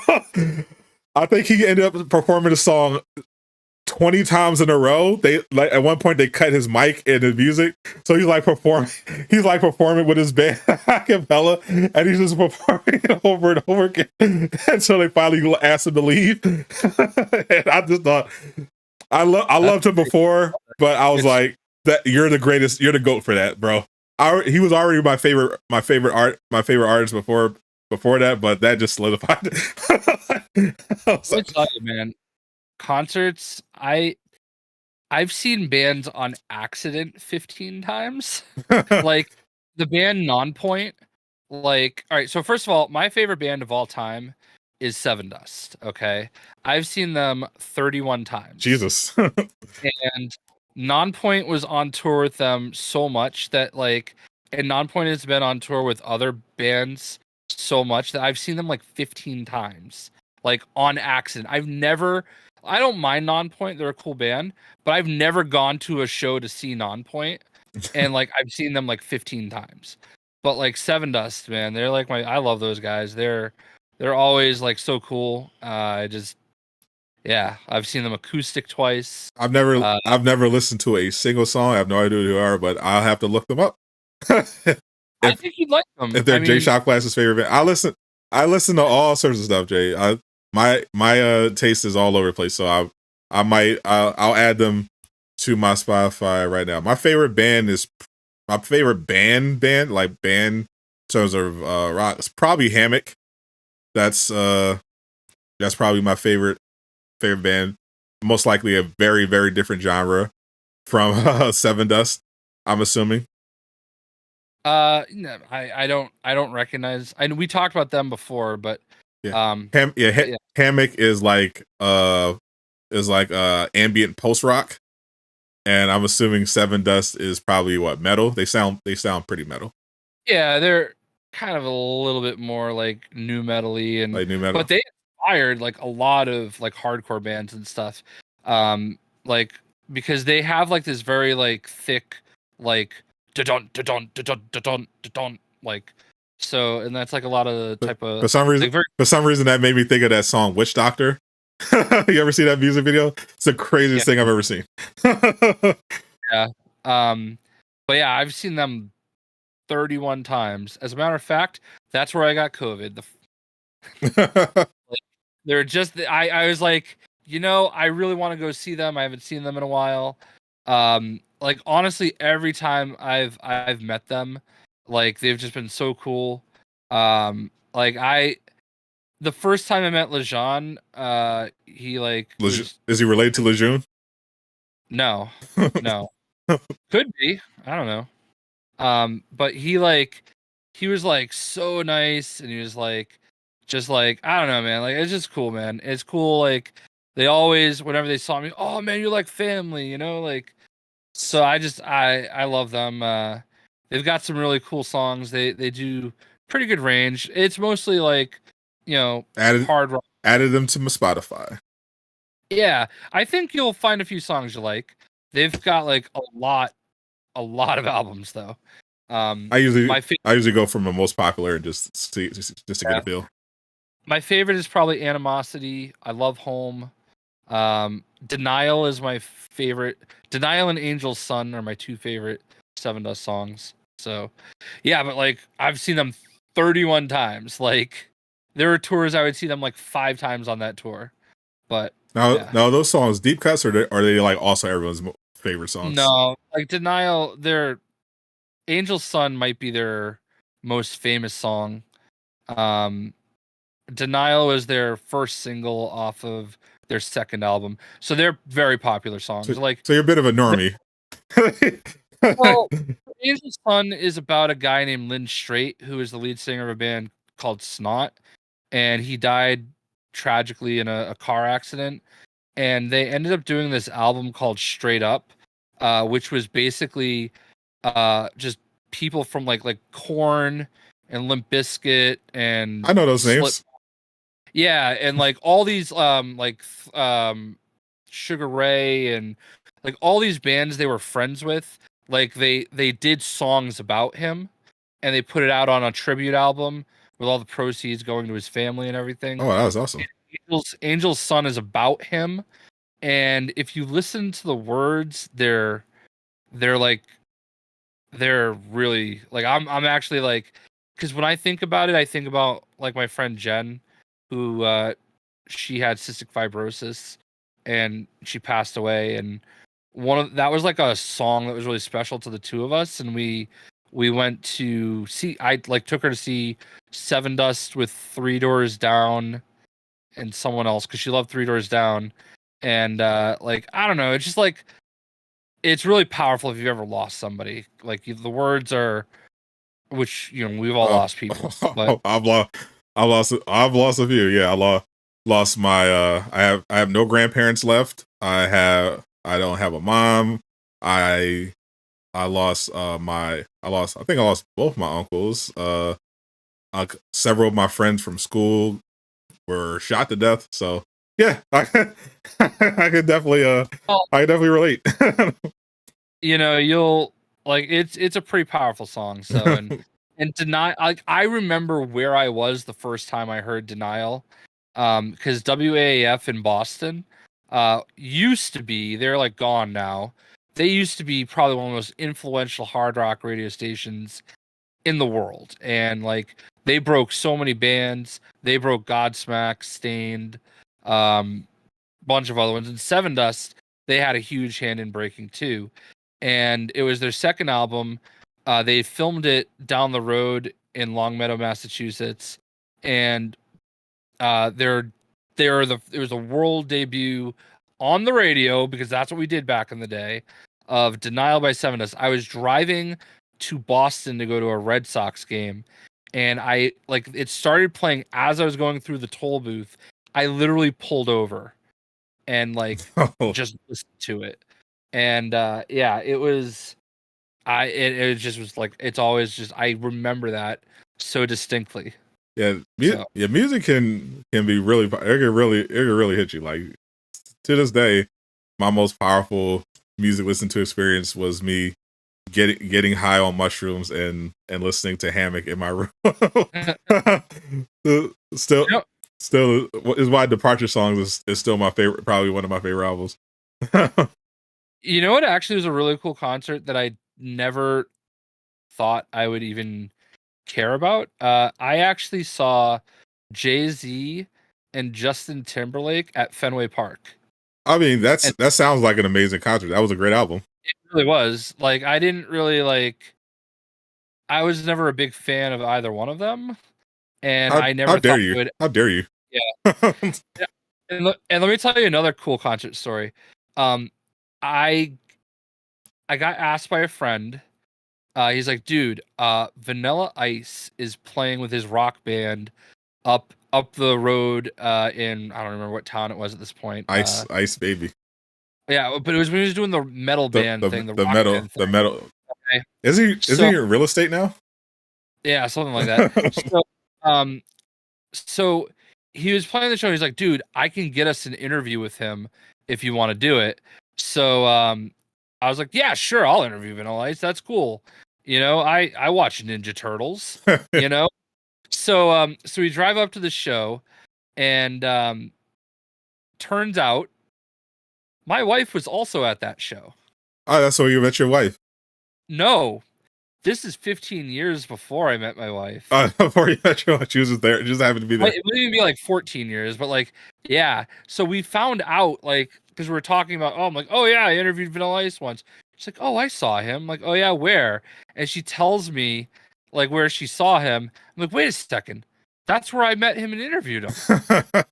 And it's just, she's like, yeah, one of my friend's bands opened for him, so we were there, because there was not many people there. There was maybe 100 people, and it was at a skating rink. And out of all those people, 100 people or so, one of them, isn't that crazy though? One of them was your future wife at the same show, but yeah. Yeah, that's actually wild. Some would call that destiny, Mr. Shotglass. Yeah. Well, Vanilla Ice is actually pretty cool. It was right when Vanilla Coke actually came out, so I brought a bottle with me. Oh my god! And we're in the middle of the interview, and I just busted out of my bag. I'm like, "So what's up with this?" And he looks at it. He's like, "Yeah, what is up with that? Where's my royalties?" I'm like, "Wait, have you not seen this yet?" He's like, "No, well, it's yours." Unfortunately, it was cold. Just gave him vanilla Coke. I'm sure he cherished it. Did not ask him about Suge Knight. Oh, probably for the best. Yeah. Yeah. No. It's weird. Every time I hear a Suge Knight story, it's about how Suge Knight showed up and everybody got scared. That's basically every Suge Knight story. Suge Knight showed up and did something gangster. And everybody ran. Yeah. So I could go on and on about music, man. I mean, you me and Johnny get, because we both actually make music. You did your concert photography, so yeah, we go crazy in music. I haven't made music in a while. I need to get back on there when I have the time and the chance. But I love me some music. I made my infamous Sadata Gamer intro. I made that in my studio in my room. You know who else makes music? Doom Killer HD, the J Shock Blast. I saw. My mom was like, "Oh, I loved it when he said even his dog got a plushie." You played it for. I'm just thinking of Mama Shock Blast listening to Doom Killer HD, and that just makes me laugh. Yeah, I played it for her. She thought it was funny. Yeah, well, how long did it take him to make that disc? It was a running joke for so long. Now I don't have anything. Yeah. I feel like he just got tired of me like making the joke. He's like, "Let me get this out." Yeah, I got my Birdman song like pronto. Yeah. Dude, I mean, it pleases me to be the second. I don't know how many he did for people. I know he did. He did long, and I was an afterthought. He did Lejeune's. I know that he first. Okay. Then third, fourth. I don't know. Then he did Birdman Hands. Then he did the J Shock Blast came after. Yeah, we did do that Avengers song that one time. And the Avengers, well, yeah. But in terms of actual creators, yeah, you're after me and Lejeune. Well, pretty good company. Yeah, I think so. I'll take it. Yeah, I think the hilariously enough, the last song that I actually recorded was the Marvel's Avengers parody song that I made called "Shills Just Want to Have Fun." Parodying "Girls Just Want to Have Fun." Still a banger to this day. I stand by that one. Still a banger, but that's the last actual song I think I recorded, so I need to get back into it because after that, I think only the thing I've done is like write for people, but I want to actually get back to putting out songs because I love music, but I've just been focused on YouTube, trying to do one thing at a time, survive. But eventually, once I get my J Shock Blast, $100,000 YouTube check, then then I'll take a break, step back, do some music. Yeah. What I wish one day. We didn't get to talk about this yet, but I know you're a creator for them, but people were mad at Redfall, Jay. What's going on with Redfall? Our boy Paul Tassi did this article posing the question of should Xbox delay Redfall and can they even do it? And I think it's a valid question because while gamers tend to overreact, it is not a good look, I think, based on what I'm hearing about Redfall. Like we had the latest controversy was about how they just announced that the game is going to launch without a performance mode, and that's more of an issue for first-person shooters than what would typically be a thing. So it's going to be locked at 30, and obviously people are making fun of Xbox because of the whole most powerful console in the world stuff. But it's going to be locked at 30 at launch. And I heard one of the creators who people were calling out for because of this, he said that the PC version doesn't run very well from in his experience from so he was one of the people who got early access. Also, I heard that and obviously before that people were complaining about always online, which they said they would try to fix later. But I also heard that for the campaign, the progression would only happen for the hosts. So if you're doing story stuff with your friends, it's not going to count unless you're the host, and you're going to have to replay it on your own. So it just sounds like a lot of stuff that I feel like should have been ironed out before. Saying that, yeah, like because I know you're deep involved with Redfall. I know Cammy's is running things over on the PR front, but you seem to really enjoy it. I did. So and listen, it kind of caught me off guard with all this, because I didn't look too much into the game itself, but I started looking more once I saw the controversy. Yeah, like first of all, I used to think that the Soulsborne people were the worst people in gaming, but now it's the people that are my 60 frames. Like, shut up! like Like, honestly, as soon as every single game comes out at 4K 60 frames per second, people are just going to start bitching, but why isn't it 8K 120 frames per second? Yeah, definitely.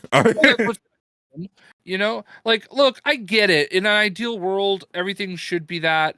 I know that, but like, I guess it's harder to do than people thought. All right. And a lot of games are doing it. I'm hearing, and most games that you've ever played are only in 30 frames per second. I'm hearing like a lot of people, I'm seeing this a lot, that even from some developers, that it's something with the Series S that's causing a lot of issues with companies trying to, like, I've heard this a lot across the board, that when it comes to with games that are struggling, and they say with the frame rate, and we saw that with Gotham Knights too, they're saying it's because for some reason the Series S is screwing things up when it comes to trying to optimize. And I think it's fair at this point though to say, and maybe it is an Xbox thing, because God of War Ragnarok very clearly did not have that issue at launch. But I think it's fair to say that maybe people should optimize, maybe studios should optimize performance over fidelity, because that seems to be what most people actually care about from our experience with gamers. Because I've literally never heard a single gamer say, man, that ray tracing, like, no one gives a fuck. But whenever there's an issue with FPS, it's always a thing. Yeah. So here's where I'm at with that. I first of all still hate those people. Of course. Right? Very fair. They are very annoying. But I don't disagree with you that it's very clear that this is not going away. And if you're not going to launch with a 60 frame per second mode on these next gen only games, just don't. Like, it's not worth it, because they're gonna tank your game. Like, and this is a Game Pass game, so like there's this part of it where it's like they've already said they're gonna do it. So yeah, for sure. Like, so just wait. It's Game Pass. You're not even necessarily gonna buy it anyway, so you're gonna Game Pass it. I played an earlier build, obviously, on PC. It ran really good. I didn't have too many issues. I don't notice a lot of those things anyway. I know Johnny did have an issue though, Johnny Rocker. Yeah, I remember. Where he actually couldn't, like, it was at a point where it was like it didn't make sense to just go back in, but you like expect stuff like that when you're playing an early access build or whatever. So, and I think Caboose mentioned seeing a few frame drops here and there and stuff, but like, I just don't get it. Like, we've played all these games for so long, and if the game looks good, it looks good. The difference between 30 frames per second and 60 frames per second to the human eye is not as big as people make it out to be. All right, I've literally seen people say playing 30 frames per second hurts my eyes because they're so trained for 60 frames per second. Shut the fuck up, you fucking moron. Like, I don't understand it. And like, I would say this if it was God of War, okay? Now, here's the thing. Like, I know that this is an Xbox exclusive, but it didn't start off that way. I feel like when you're a developer working with just one platform, like, Santa Monica did with God of War as an example, it's easier to work within the parameters of just that system. And you're seeing it when these games start to go out to PC, that they're in a lot of trouble. So like The Last of Us on PC, nightmare. Apparently, nightmare. Exactly. Spider-Man had issues. Like all these games that are PlayStation exclusives, when they're coming out on PC, they are not doing as well as they do on PlayStation. And that's because PlayStation, like, there's always been something unique about the way that they render and they do all these things. So that's why the games work the way they do on that platform, and it makes sense. And honestly, bravo, good for them. Damn right. You know what I mean? Pony up. Yeah, no, like listen, you gotta call a spade, right? Like that's something that they do incredibly well. And with Redfall was originally gonna be on PlayStation before Bethesda got bought. And like this was a game that was not developed from the ground up as an Xbox exclusive. And I'm assuming that's part of the issue, where it wasn't as easy I feel to like. I also feel like part of the backlash is from a significant part of the backlash is just people from the Sony side just dunking on Xbox just Yeah. because it was supposed to be a PlayStation game as well. But is that like it's a Game Pass game. Like you don't have to invest a single thing into it that you haven't already paid. So just play it or don't. Like I don't get it. Like yeah, in a perfect world, 60 frames per second, gotcha, okay. But like you and I both played Gotham Knights, and we both know that at 30 frames per second, it was great. Yeah, like it was not a big issue. I mean, multiplayer effort in that first month or two was a no go. But well, when you're out in the city, holy, I tried to stream that and no. Well, plenty of games also have that issue. Like that's those launch hiccups and stuff. And I think that's what people are tired of. Like in the case of this being a Game Pass game, I could definitely see more like okay, well, you're not going. It's not like you're paying $70 for this. Like so, just you can understand if you're looking forward to it, but it's a Game Pass game. If you're on Xbox, you probably have Game Pass. If you don't, I don't know why you even have an Xbox. But it is just comes from people that are kind of just tired of games not launching finished, and that stems from the Anthem and the Cyberpunk and the Avengers and the Outriders and on, where gamers are kind of tired of companies promoting these games and not just the fact that they have to wait for them to fix it later, but because these companies aren't going to be transparent about it, and unless a content creator or somebody leaks it or something, they're just going to be left holding a bag and hoping that it gets fixed later. So from a consumer perspective, I can definitely understand why people are kind of fed up with this whole buy it fix, just put it out, fix it later mentality, because it is very anti-consumer, and it is particularly scummy when companies go out of their way to hide the state of the game, like they know full well that it's not ready, but they're going to put it out anyway and happily take your pre-order money like that. So I can understand from that perspective. At the very least, it's good that they're telling us now, a month out, that it's not going to launch with 30 frames. I know people were annoyed that they were just promoting the game in 60, but the actual game itself is going to launch in 30. But at least that now. It's like it's better. Well, like, it's better than a few days out. Yeah, but my thing is like these people are the same people that are crying about Suicide Squad getting delayed to February. Like they want to have their cake and eat it too. Like it's like they're complaining that these games are coming out unfinished and we'll patch it after. But like, I mean, to be fair, Suicide Squad they've been trying to get that damn game off the ground since 2016 in some way. It is a bit of a joke at this point. They can't figure this. They can't figure shit out. Yeah, no, I get it. Listen, but like at the same time, like it is what it is. I would have to be clear, I would have happily played the game as is. Like I obviously I would have preferred if they, and I do hope they implement some of the features that I suggested, some of the changes I made. But what they showed, I was fine with playing as long as it was functional.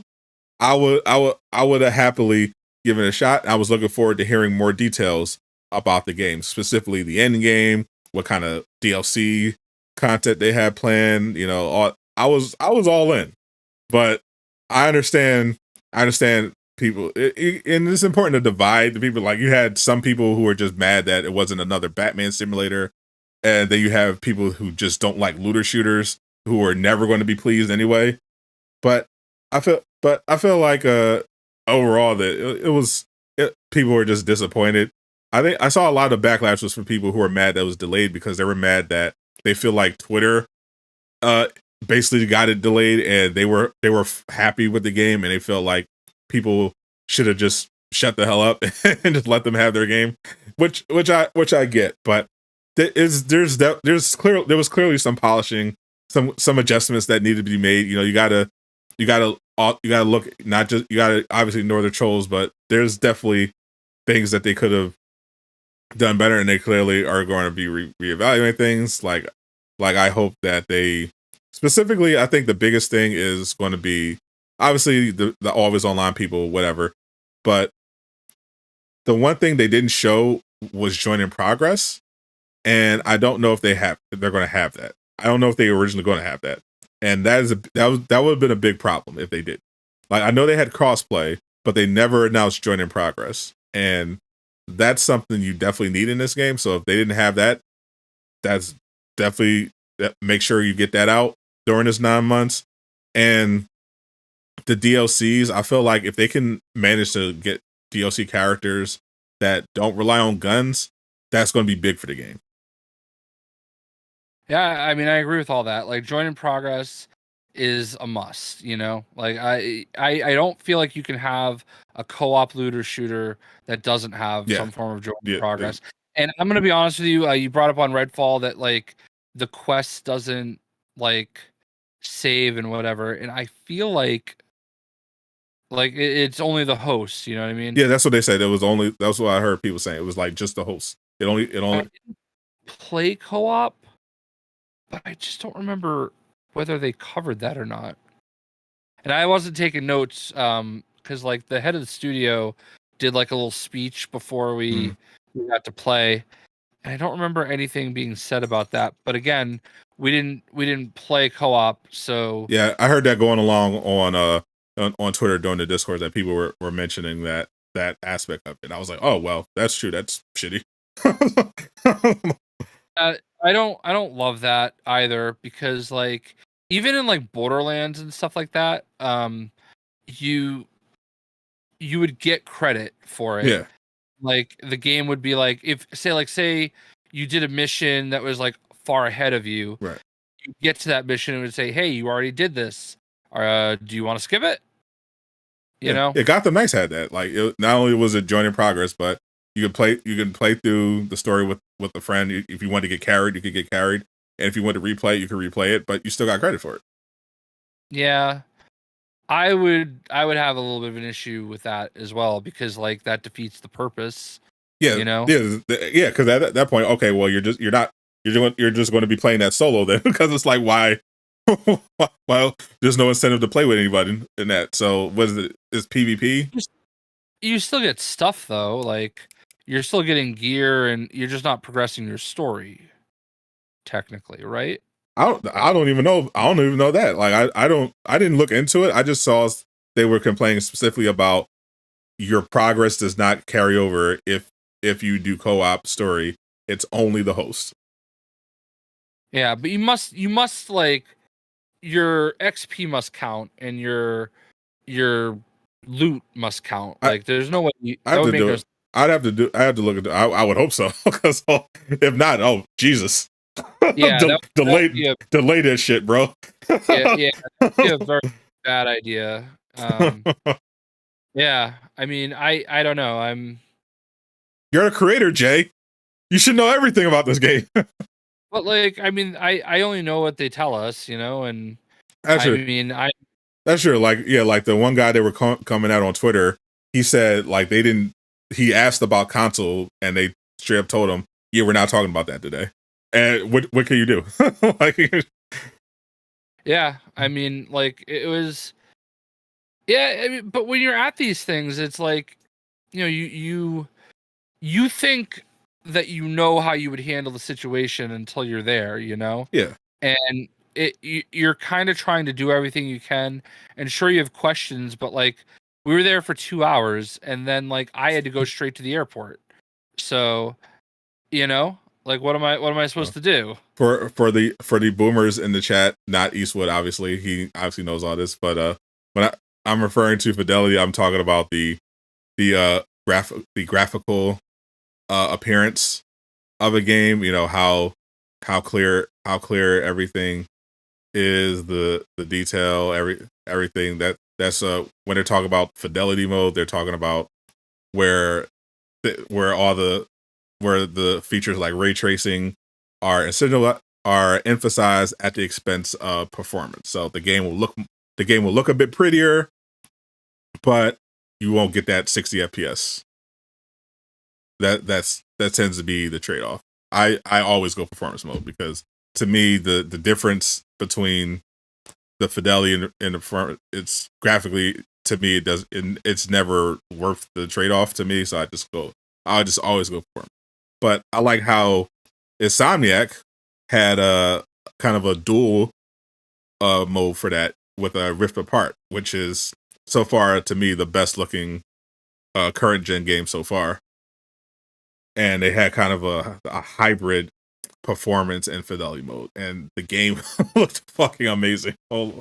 That's one of the reasons people are so pumped for Spider-Man 2, because Ratchet and Clank, just like, I mean, if they could do that with Ratchet and Clank, imagine how Spider-Man 2 is going to look on PS5 with them cooking up exclusively on there. Because, you know, Miles Morales looked amazing, and that was developed for PS4. So yeah, I agree. And like I said, I think that's the great thing for PlayStation about their exclusive games, is that because they are developed straight for that system, they end up just looking amazing. And like, that's why I have a PlayStation 5, you know? But like, I don't know, man. I really just I hope Redfall. I'm rooting for Redfall mainly not because I care about L-Box, but because Cammy is awesome, and I want Bethesda to do well for her sake, and Johnny Rocker is doing some content. He's excited for that, so I would hate it if Johnny Rocker became a featured creator for another failed live service game. You can't catch a break. There's his exclusive Redfall ticket. special. It's like metal. So Very, yeah, very, very, really cool thing. very, very fancy. I did not get an invite though. I did not want one because, you know, I I don't have an L box. not gonna be a Redfall. Well, it's funny. I had an opportunity, but it looks like it's up in the air at this point what's going to happen. But if you had a powerful PC, you might have been able to do a co-op stream with me. Fortunately, I do not. Yeah, I knew you didn't. Yeah. So I ended up asking Bob Duck and Weave, but then I found out that it was going to be a launch day thing. So whatever. L. so I think we can wrap it up for this week. Hopefully, we'll have Casual back with us at some point, and there's no other catastrophe in gaming. like if next week we're talking about an Insomniac Spider-Man delay, I'm gonna be crying on stream. Full disclosure. So hopefully it doesn't come to that, and we're done. we have good news going forward. Yeah. Appreciate everyone as usual. Exactly. Capte, Bluetooth, Jedi Mind Tricks, appreciate the gifties. Everybody, appreciate the continued support for these podcasts. Eventually I'm going to start getting up these shorts too, because I want to start growing the channel, and I think we got some good material out of this show in particular. So I'm gonna. I want everybody to look at Thor aggressively licking his butt. Thor. We can kind of see him. Oh, there he is. Oh, there's the best boy. Make sure you go pick up your J Shock Blast plushie! Thor. Support the homie J Shock Blast. I got mine already, and once it arrives, I'm gonna proudly display it in my home office. It's going to a good cause. Jay's mother really should have one, and it'd just be nice for Jay just to give the man a dub. And who doesn't love Thor? Thor is awesome. Thor is the best. So Yeah, I don't want donations. It was $4,000 for his hospital stay, so I'm not starting any GoFundMe. Just go buy a plushie. buy a plushie. Not making money off it. You know, I'm more than happy to. I just want them to get made. You know. And I'll post just in case, I'll post the link again for everybody, because I am one of the people who supports Mr. Shock Blast, and and it looks good. It's a great quality. So Yeah, I'm thrilled with it, and I know that like I was having this conversation with my mother-in-law tonight. I was like, I get it. It's $30. Not everybody loves plushies, but I don't know, man. I just kind of felt like people would be like, "Oh, that's a cool thing for somebody that I like." So I want to have one, you know? and I like J Shock Blast. I do not hate him. So I definitely made sure Really the nicest thing he's I got one. So you can have one too. You will not regret it. And we'll hopefully by next week we'll have 200 of them bad boys sold. You should definitely do some YouTube shorts to drive that home. I'm stuck. Sure. I'm Stuck the Gamer. I'm Jay Thorblast. I'm Casual Avenger. Deep Dish. Zip it up and zip it out.